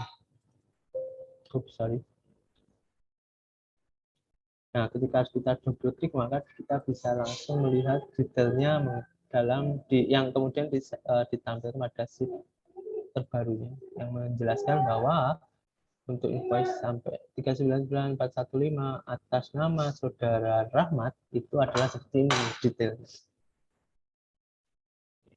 Jadi tinggal double klik aja sih. Misalnya untuk jumlah ya, double klik maka dia akan menampilkan detailnya. Jadi kalau misalnya datanya ada 1 juta sel data misalnya, dia akan mengambilkan 1 juta itu. Oke, ada lagi yang mau ditanyakan, silakan. Saya sambil minumnya nggak apa-apa ya, teman-teman ya. Belum sarapan nih. Monggo sambil ini, kalau ada yang mau ditanyakan terkait pivot table sebelum kita lanjut.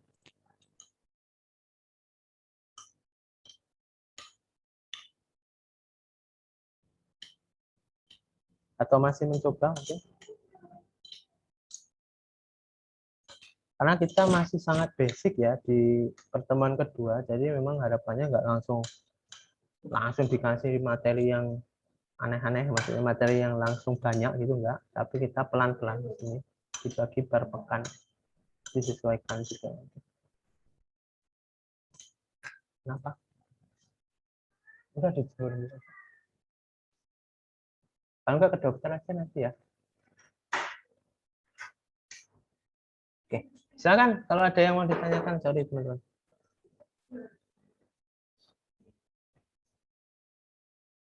Oke, kalau enggak kita lanjut ya, berarti teman-teman ini link yang kemarin saya share sebenarnya sama saja. Jadi tujuannya tentunya adalah mengkomparasi data yang kita olah dengan data yang diolah oleh audit itu sendiri. Silakan gunakan file 02-04.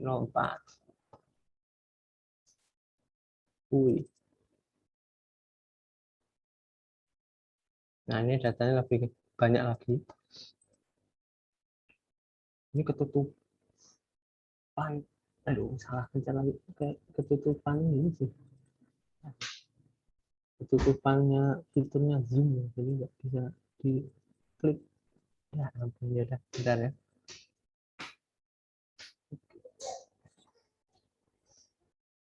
Kita akan menguji akurasi laporan penjualan per produk yang dihasilkan oleh software milik PT ABC.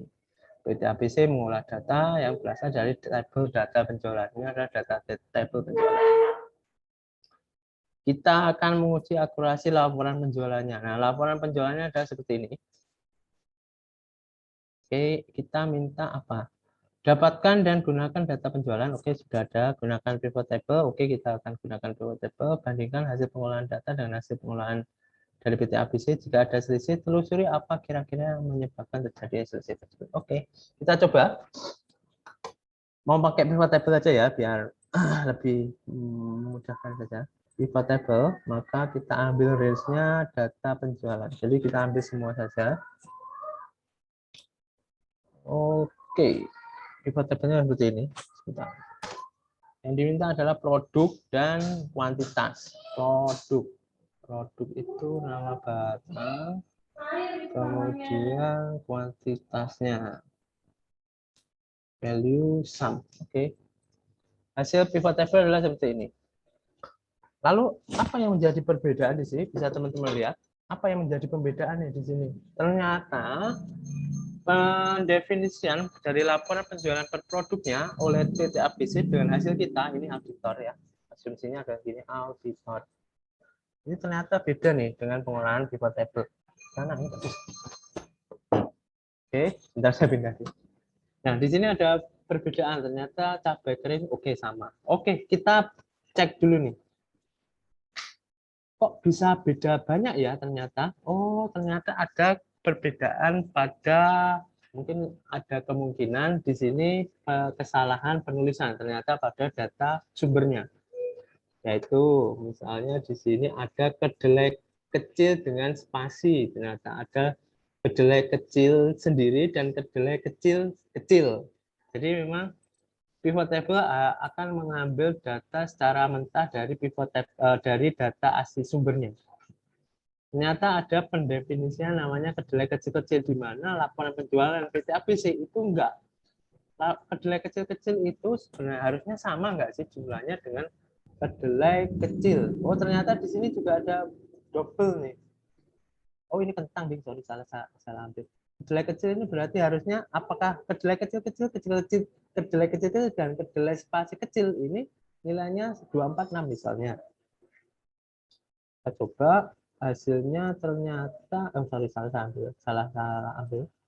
Ternyata sama 246. Oh, harusnya kedelai kecil-kecil itu didefinisikan sebagai kedelai kecil saja, bukan kedelai spasi kecil atau kedelai kecil strip kecil. Jadi kalau untuk kita sebagai auditor ya tinggal kita sebenarnya lebih kita koreksi saja datanya. Kita sesuaikan dengan kebutuhannya. Maka di sini kita ganti saja. Cara menggantinya seperti apa? Ya sebenarnya ada alternatif banyak. Ada menggunakan filtering juga bisa, menggunakan find and replace juga bisa, menggunakan apa lagi ya di sini ya. Banyak apa lagi ya? Misalnya tag and column itu kalau misalnya mau mengganti dari numerik ke angka ke teks gitu misalnya bisa. Untuk memudahkan maka kita bisa, contoh ya, saya ambil salah satu metode saja menggunakan filtering misalnya. Kita filter itu ada di menu home, kemudian ada di sebelah kanan kita filtering. Jadi teman-teman silakan diklik di holdernya supaya bisa menetapkan filter itu sendiri. Nah di sini kita bisa melihat, bisa memfiltering secara langsung. Dari langsung gitu, misalnya ubi merah, ubi putih. Karena ada perbedaan misalnya, maka kita tinggal bisa diganti, kita copy paste, ganti ubi merah contohnya. Atau menggunakan metode lain seperti, lihat dulu, kita klik Ctrl F, find and replace. Find what? Merah diganti menjadi merah. Jadi kita sesuaikan dulu datanya menjadi kebutuhan kita. Kita benerin misalnya. Kemudian di sini ada kedelai kecil-kecil. Untuk menghilangkan spasi misalnya itu sebenarnya ada menu, ada rumusnya sebenarnya. Nah, di sini saya juga nggak apa. Jadi teman-teman sebenarnya bisa mencoba mencari, silakan dibuka browsernya dan dipilih W3 School. Nah, ini cukup lengkap. Ini nanti teman-teman bisa pakai. Nanti juga ketika ujian bisa juga pakai sih sebenarnya. Nah, di sini ada banyak sebenarnya. Jadi teman-teman di sini bisa belajar terkait dengan banyak hal ya. Kita coba ambil Excel, ada nggak ya di sini ya? Ada ya?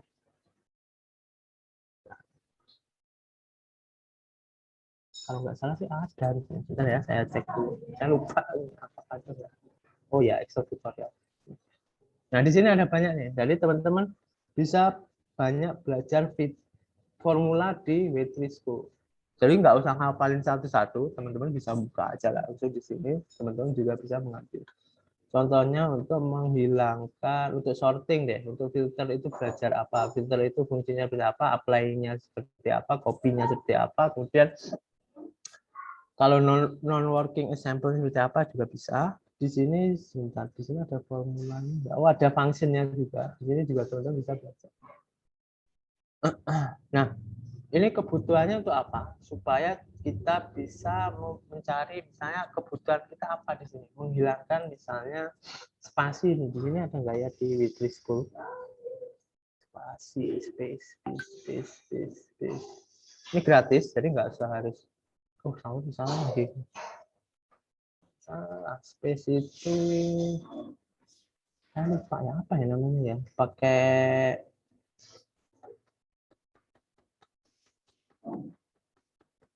bentar. Saya lupa, sorry teman-teman. Jadi ada rumus untuk menghilangkan spasi yang berlebih. Saya lupa namanya, tapi nanti saya akan up kalau saya sudah ingat. Jadi dia akan menghilangkan spasi di antara kalimat misalnya. Itu bisa secara otomatis. Jadi kita tinggal membuat fitur baru di sini.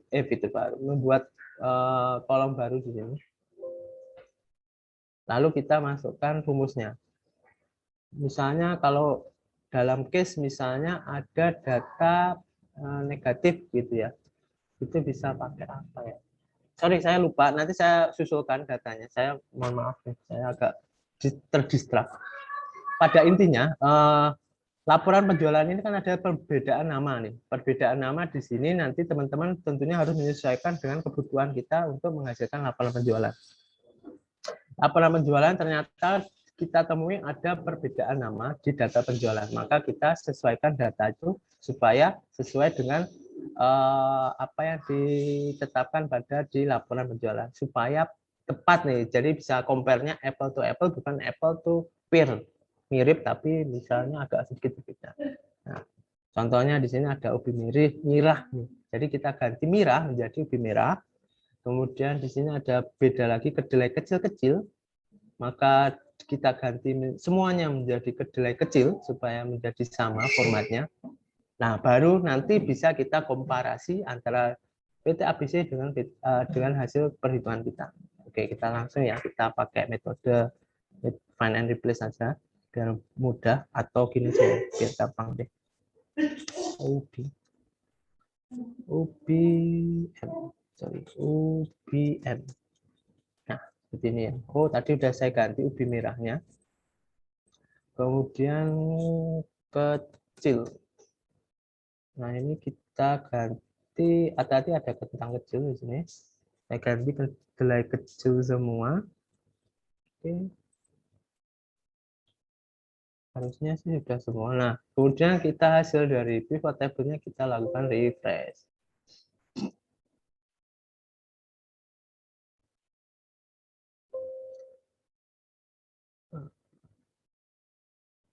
Oke. Ada kesalahan di saya, jadi saya buat baru saja. Jadi dia pivot table-nya hilang dari apa yang saya bikin. Nggak tahu kenapa.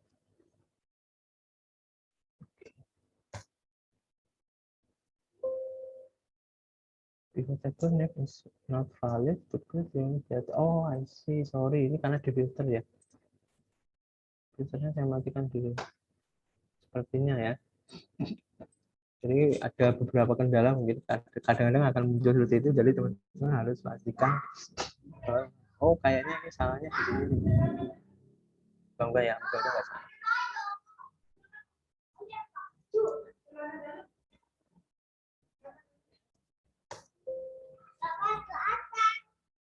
Use data that organize it. Apa ya sebentar? Ya anak. Sebentar, saya bingung. Kenapa ya? Sorry, Iya nak, sudah ambil aja langsung. Sorry ya, sorry ada distraksi. Sebentar, saya coba cari permasalahannya di mana. Izin Pak. Silakan, ada kira-kira ada itu. Sorry saya Mungkin terjebak karena kolom baru yang Bapak buat itu yang kosong. Sorry. Oh, I see. Ya betul. Terima kasih Mas.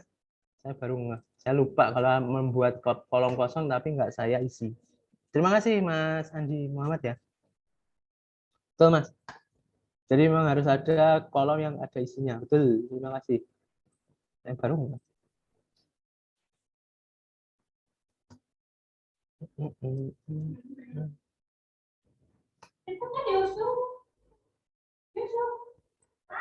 Betul. Terima kasih. Nomor invoice-nya tadi yang diminta adalah barang dan kuantitas. Nah, secara kuantitas.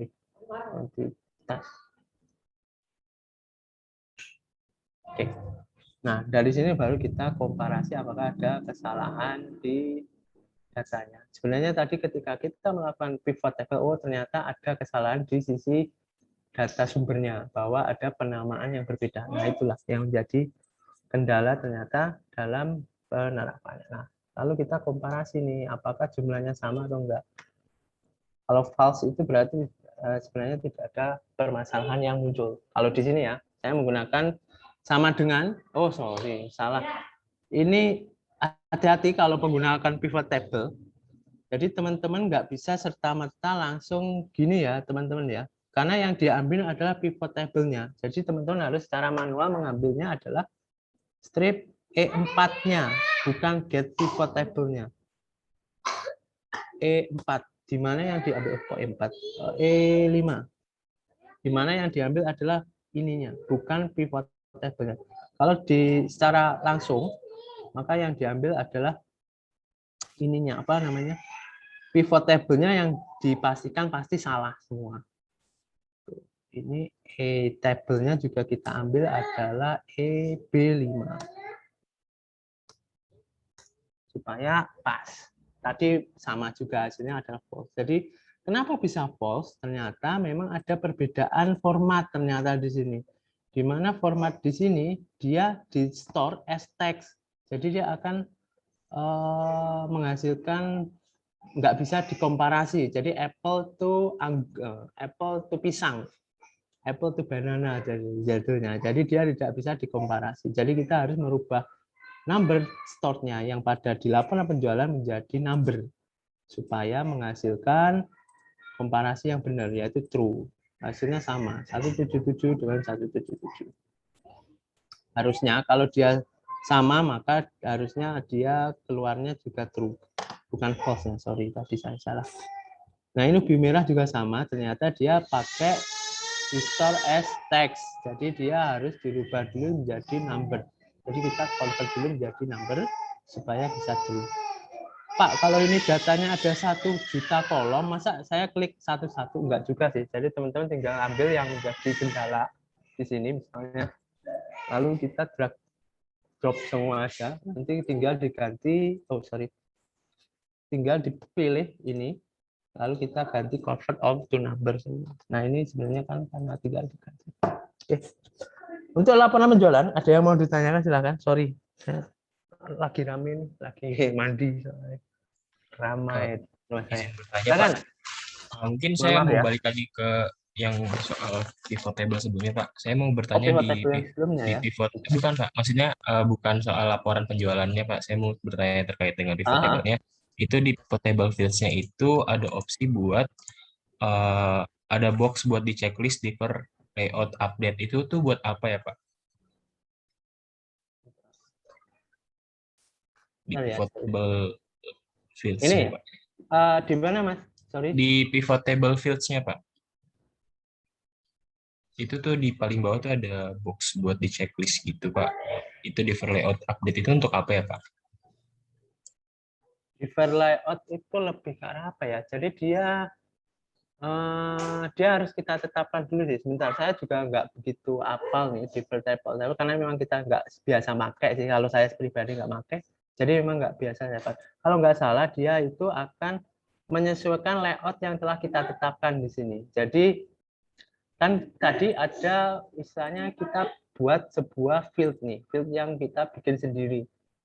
Dimana tadi kan kita nambahkan misalnya kalkulator field-nya gitu, kita langsung membuat sebuah kolom yang menghitung langsung jumlah barang dengan jumlah kuantitas. Lalu kita tambahkan di sini menjadi nanti akan tambah di bawah peran niaga, misalnya kita kasih nama field penjumlahan barang berapa kilonya misalnya, itu namanya terserah, nanti dia akan muncul di sini. Nah, di file layout table tadi nanti akan mengembalikan kalau nggak salah ke ke apa namanya uraian yang defaultnya itu Mas, kalau nggak salah ya Mas ya. Nanti kalau salah mungkin kalau misalnya kurang tepat nanti akan coba saya koreksi ya, seperti itu. Gagal menjelaskan. Baik Pak, terima kasih Pak. Izin bertanya Pak. Silakan. Jadi tadi kan saya di yang cabai kering itu kan udah true ya Pak, terus saya drag ke bawah itu tetap false Pak yang lainnya.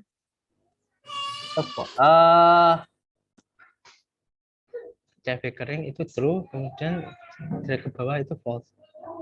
Gini aja, Mbak Nada mau berkenan sharing nggak? Saya ingin tahu juga sih.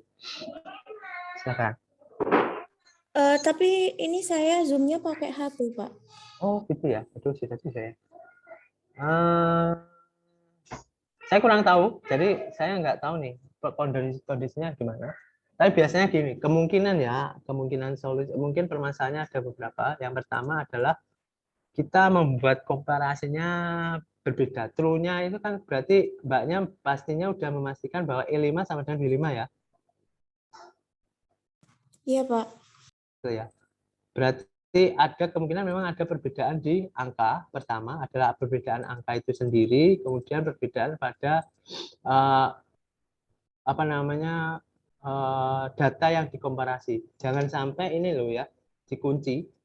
Jangan dikunci karena memang kita ingin mengkomparasi secara turun. Jadi ketika di drag nggak perlu dikunci, lalu kita langsung tarik ke bawah.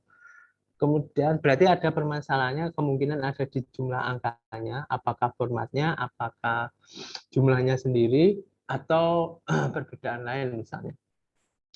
Kalau kedua yaitu terkait dengan penggunaan fitur rumusnya. Jadi ketika kita ambil rumusnya memang tidak pas. Kenapa tidak pas? Karena ini ada pivot, jadi kita harus menggunakan secara manual. Dan ini juga sebagai kolom kalau nggak salah di apa namanya bentuk format dari datanya ini adalah kolom, jadi kita harus mengambil datanya secara langsung yaitu di B5. Itu sih, saya nggak tahu apakah kendalanya. Oh iya Pak, yang salah itu ternyata dari rumusnya itu Pak. Ya, antara itu sih, memang saya yakini kemungkinan besar antara itu sih kendalanya. Moga-moga sih. Tadi kan saya mencetnya sama dengan E5 sama dengan B5, tapi langsung jadi get pivot data itu Pak. Ya, makanya harus istilahnya apa ya? Harus ditulis secara manual sih menurut saya ya. Saya tadi soalnya tulisnya manual. Kalau saya klik, dia nanti ambilnya adalah pivot table seperti ini. Nah, get pivot bla bla bla. Jadi saya harus menulis secara manual yaitu di E5.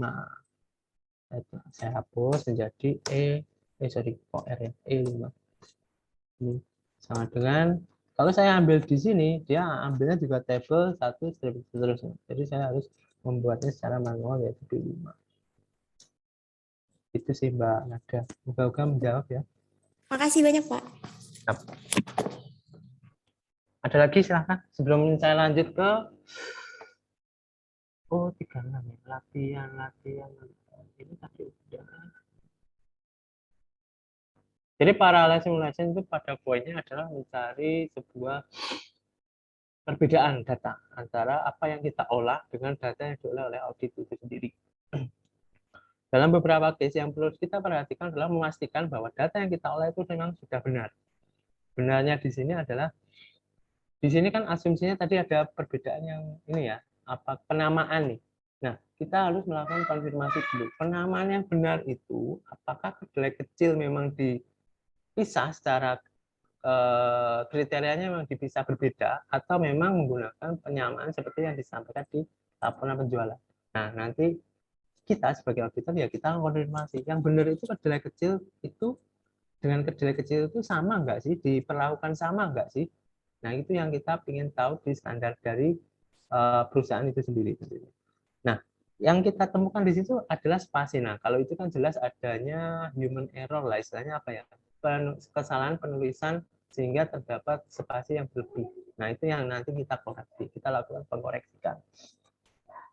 Lalu kita pastikan juga bahwa di data tersebut atau di laporan penjualan misalnya atau di inputan yang dilakukan oleh si auditi itu memang telah sesuai formatnya. Di mana di sini contohnya tadi adalah adalah penggunaan teks dan number. Jadi pastikan bahwa yang di-input itu kalau dalam hal kita lakukan penjumlahan, maka kita harus lakukan format tersebut kita tentukan sebagai number.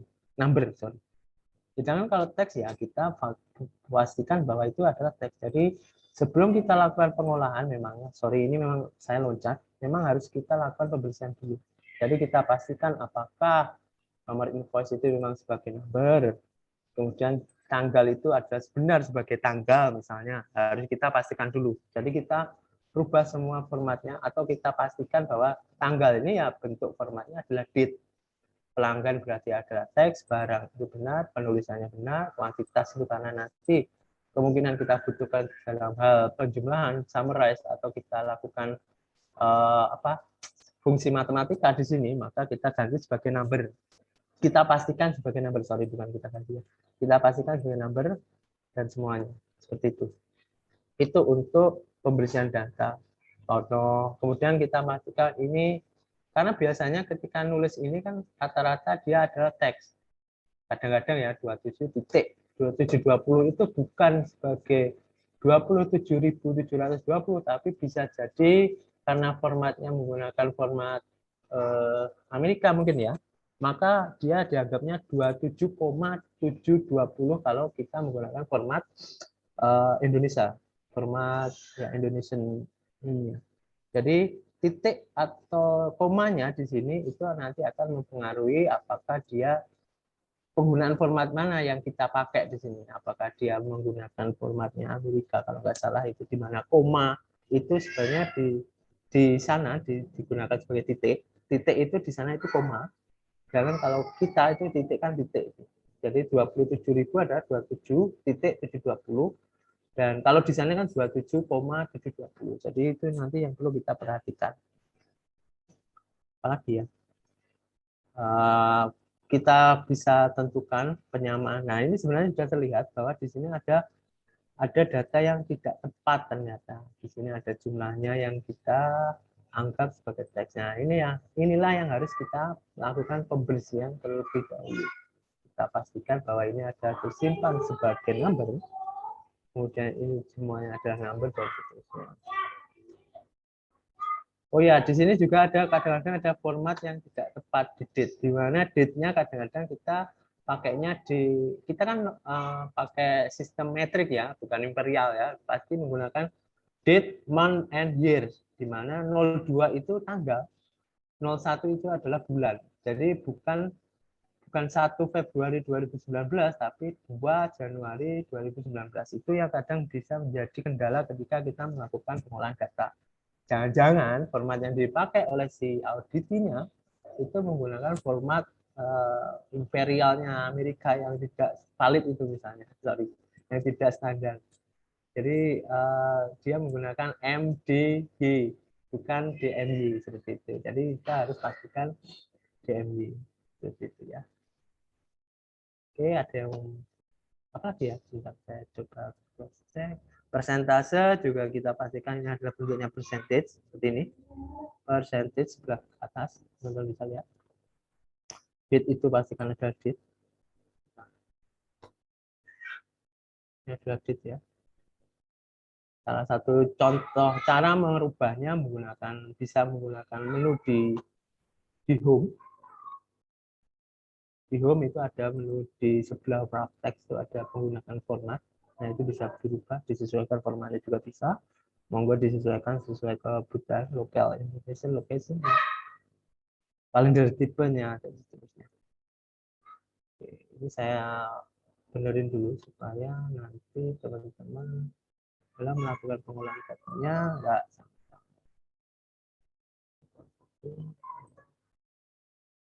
Sebenarnya ada absolut ya, saya lupa lihat juga.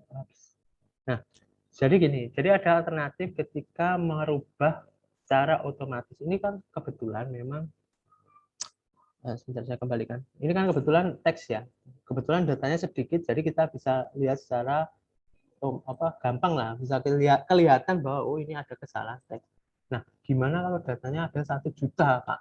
1 juta sel itu misalnya, sampai penuh lah, Excelnya sampai penuh. Itu gimana caranya kalau ingin merubah secara otomatis misalnya? Maka bisa menggunakan absolute. Jadi dia akan dapat merubah sebuah format dari semula teks menjadi number kalau nggak salah. Ya, kita coba ya. Maka dia akan absolute. Jadi apakah kita akan langsung berubah? Nah, dia akan otomatis merubah dari teks ini menjadi number. Nah, ini nantilah yang akan kita pakai dalam pivotnya. Itu ya teman-teman. Jadi kan kalau pakai ini kan kita bisa langsung otomatis ya. Dia nanti akan langsung mengupdate sampai turun ke bawah gitu kan. Nah, nanti yang kita pakai datanya adalah data yang di sini. Jumlah neto misalnya saya kasih nama bener. Nah, di sini maka yang kita pakai ada data yang di sini.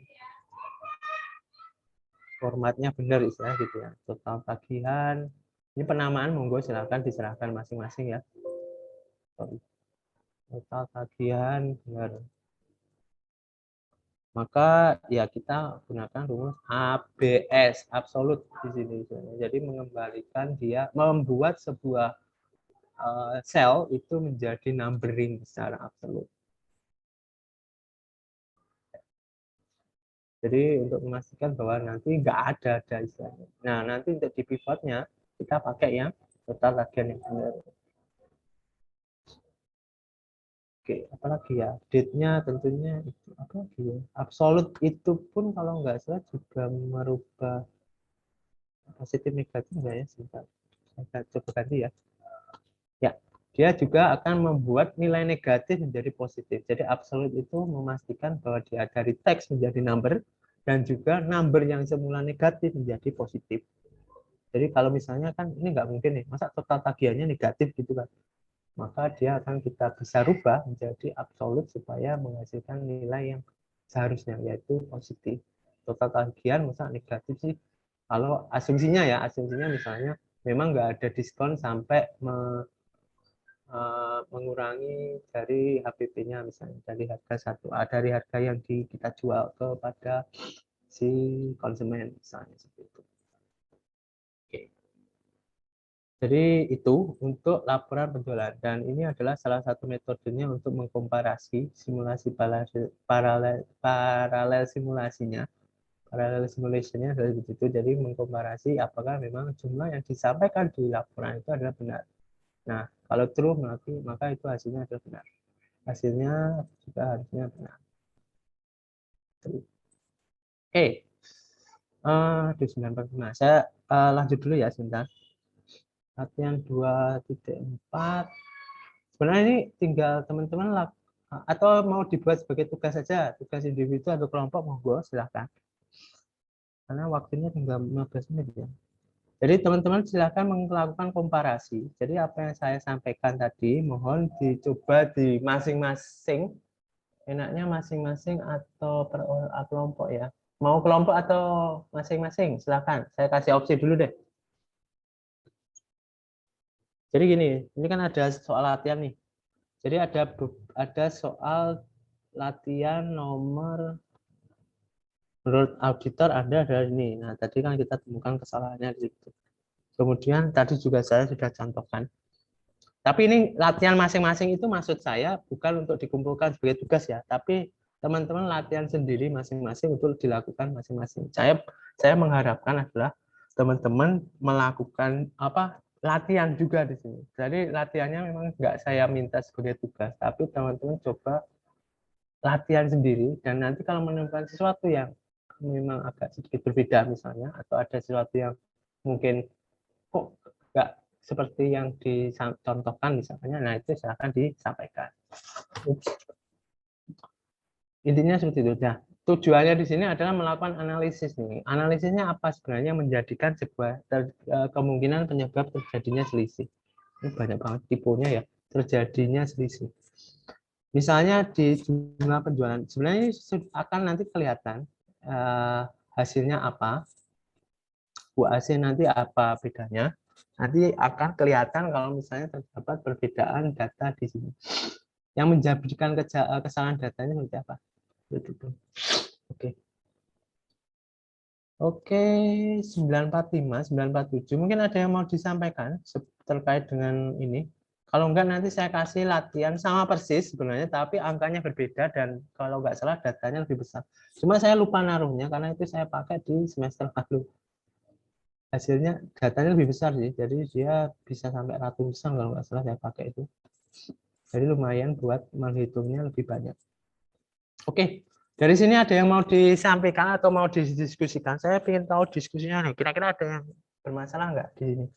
Atau ada yang menemukan suatu permasalahan misalnya, atau ada yang membingung gitu, masih bingung? Bingungnya di mana? Monggo silakan. Ayo, teman-teman silakan. Izin Pak. 948 lalu. Izin tanya Pak. Ya, silakan. Pak, saya tadi coba yang rumus absolut itu ya Pak.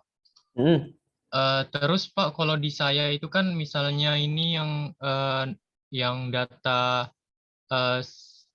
yang di sel 21 itu Pak, kan itu kan 382.500. Nah itu pas saya kasih absolut dia jadinya 382,5 jadinya ya Pak. Yang jadi mana? Ini itu yang Pak Mas, yang ya? Pak Ya? iya Pak yang error. Nah itu Ini, Pak kalau misalnya dijadiin absolut Pak, kalau di punya saya itu jadinya 374,85 Pak, bukan ribuan jadinya Pak. Oh, 374,85 ya. Oke. Jadi ini tergantung formatnya, harus teman-teman pastikan dulu ya. Di sini formatnya apa nih, ribuan. Jadi teman-teman tentukan dulu formatnya. Numbernya nanti digunakan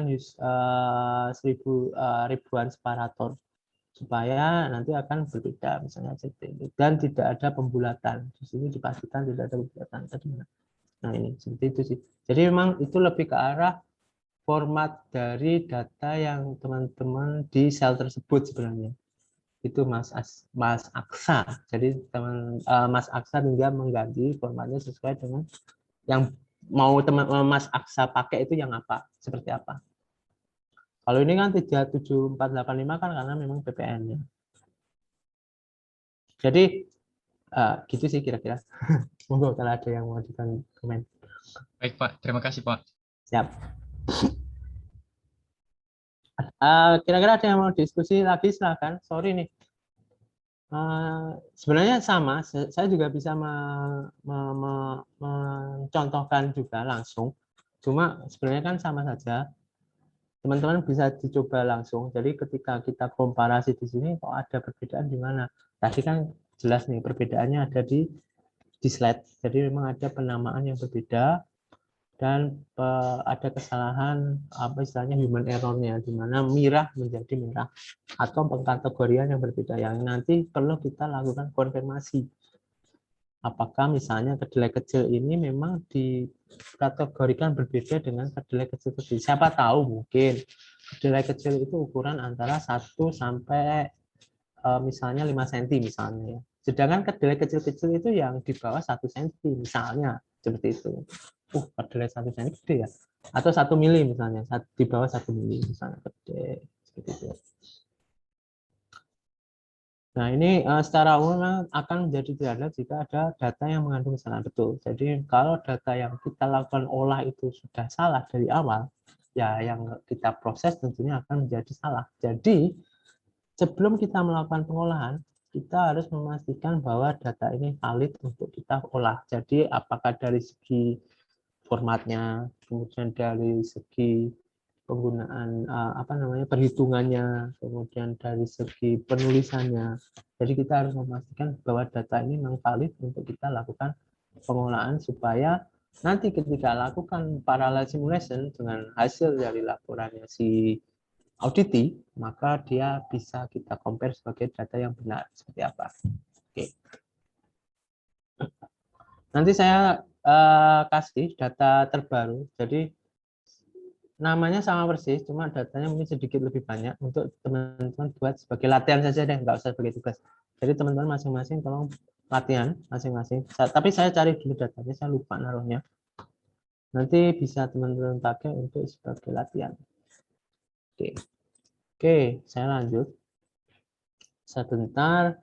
Sebenarnya ini sama saja. Jadi apa yang dipakai ini untuk kita menilai apakah data yang dihasilkan oleh software itu valid atau enggak. Jadi ini lebih ke arah pengujian substansif sebagaimana pertemuan sebelumnya. Jadi memastikan bahwa memang perhitungan telah benar atau enggak.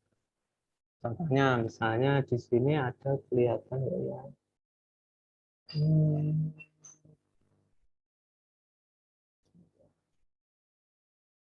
Nah, contohnya ini nih sederhananya.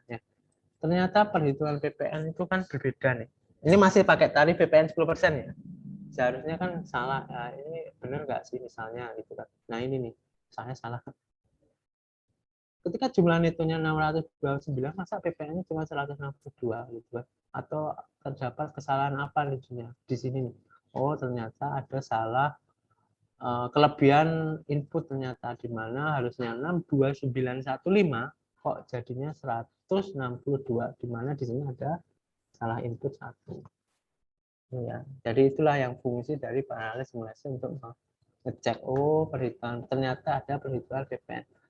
Yang menjadi pertanyaan adalah kok bisa tuh software itu bisa salah, ini berarti ini nggak pakai penggunaan software ternyata. Jadi ini kayaknya ini ngitung manual jalan-jalan nih, karena kok ada human error ternyata di sini. Kalau PPN otomatis nih, kalau kita masih menggunakan tarif 10%, belum dirubah ya, nanti kemungkinan besar ada perubahan PPN, dia ya otomatis harusnya jumlah neto kali 10%.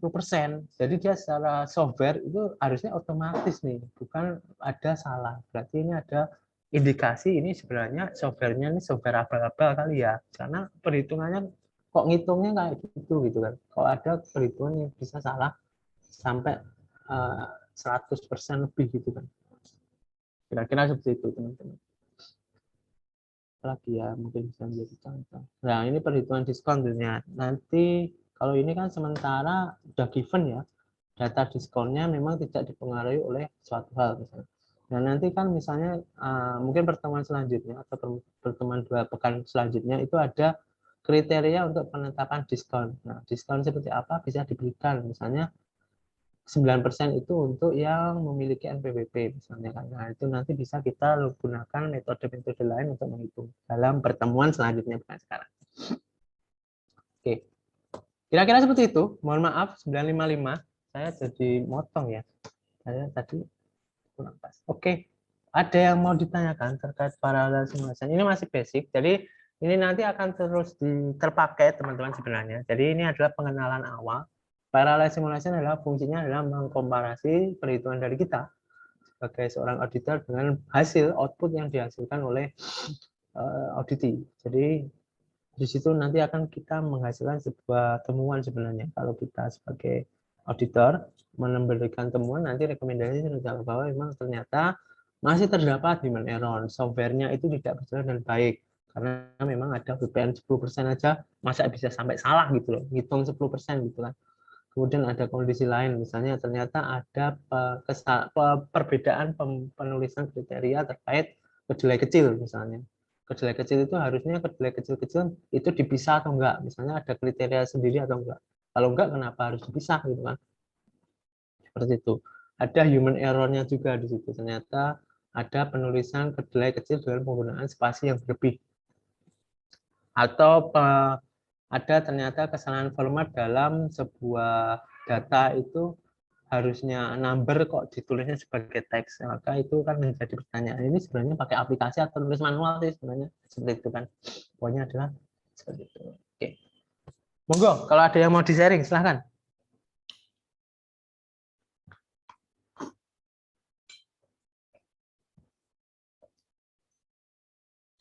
Atau teman-teman nyoba dulu, monggo silakan. Kira-kira seperti itu untuk parallel simulation. Sangat terbatas memang untuk pekan pertama ini. Aduh, maaf saya sambil ini. Karena memang kita lebih ke arah pengenalan terlebih dahulu.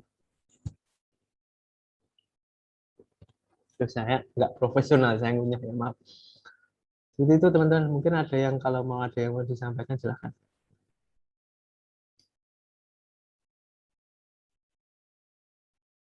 Kalau enggak ya bisa kita akhiri dulu sambil saya nyari soal buat teman-teman latihan ya. Sebenarnya sama persis sih, tapi datanya lebih banyak sehingga teman-teman bisa nggak bisa nyoba sendiri dengan hasil yang masing-masing bisa jadi berbeda. Saya tambahkan juga ada kesalahan format, kalau kesalahan format data, tanggal, kesalahan penamaan, kesalahan spasi, dan seterusnya. Jadi teman-teman bisa, moga-moga bisa menemukan, oh ternyata ada kesalahan dari data sumbernya. Tapi saya cari dulu ya, sorry, saya lupa naruhnya. Kira-kira seperti itu. Kalau enggak, kelas bisa kita akhiri kalau misalnya enggak ada pertanyaan yang disampaikan. Kalau enggak, monggo ditabung, silakan nanti dibahas di grup, dan sesuai kesepakatan pembahasan di grup juga mendapatkan nilai aktivitas. Sesuai kesepakatan ya, monggo saja. Monggo, kalau ada yang mau disampaikan silakan.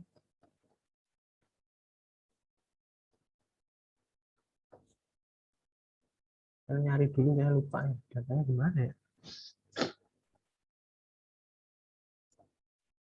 Jadi ini sama ya, nanti teman-teman pakai pivot table, kemudian teman-teman cari, ini udah untuk memastikan ada Rahmat, Roy, Tono, Yuni, atau jangan-jangan sebenarnya nggak ada nama Tono misalnya. Ini harusnya bukan Tono, tapi Yuni misalnya. Itu sebenarnya ada banyak yang bisa ditemukan kalau misalnya terdapat kesalahan.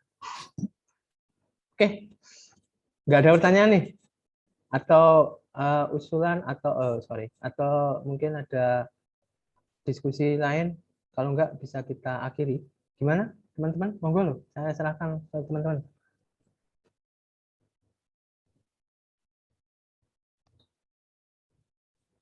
Atau lagi tidur semua?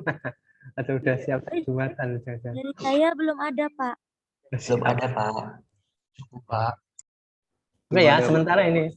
Oke, makasih. Sementara ini dulu yang bisa maaf. Sementara ini dulu yang bisa saya sampaikan.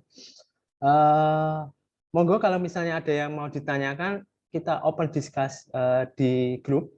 Silakan. Nanti teman-teman tanya saja di grup. Dan mohon maaf, ini sebenarnya RPS untuk semester lalu karena rencananya sebenarnya untuk pertemuan kali ini itu ada penambahan materi terkait karakter. Saya nggak tahu nih karakter yang diminta seperti apa oleh Stan sendiri. Jadi saya masih pakai yang lain, dan di mana yang data untuk presentasi materi yang semester lalu itu ya seperti ini. Kira-kira seperti itu ya teman-teman. Oke, terima kasih banyak atas perhatiannya teman-teman untuk pertemuan kali ini. Mohon maaf kalau misalnya saya banyak kesalahan ya, saya juga kurang profesional nih, sambil ngunyah ngomong, jadi itu kayaknya nggak sopan. Saya mohon maaf, saya kebiasaan seperti itu. Kemudian kalau misalnya ada yang mau di-sharing, mau didiskusikan, silakan monggo didiskusikan di grup. Kemudian kalau misalnya saya coba cari dulu, semoga masih ada data terkait untuk latihan teman-teman secara awal penggunaan pivot table dan parallel simulation. Oke, saya mohon maaf kembali kalau atas kesalahan yang saya lakukan untuk pertemuan kali ini.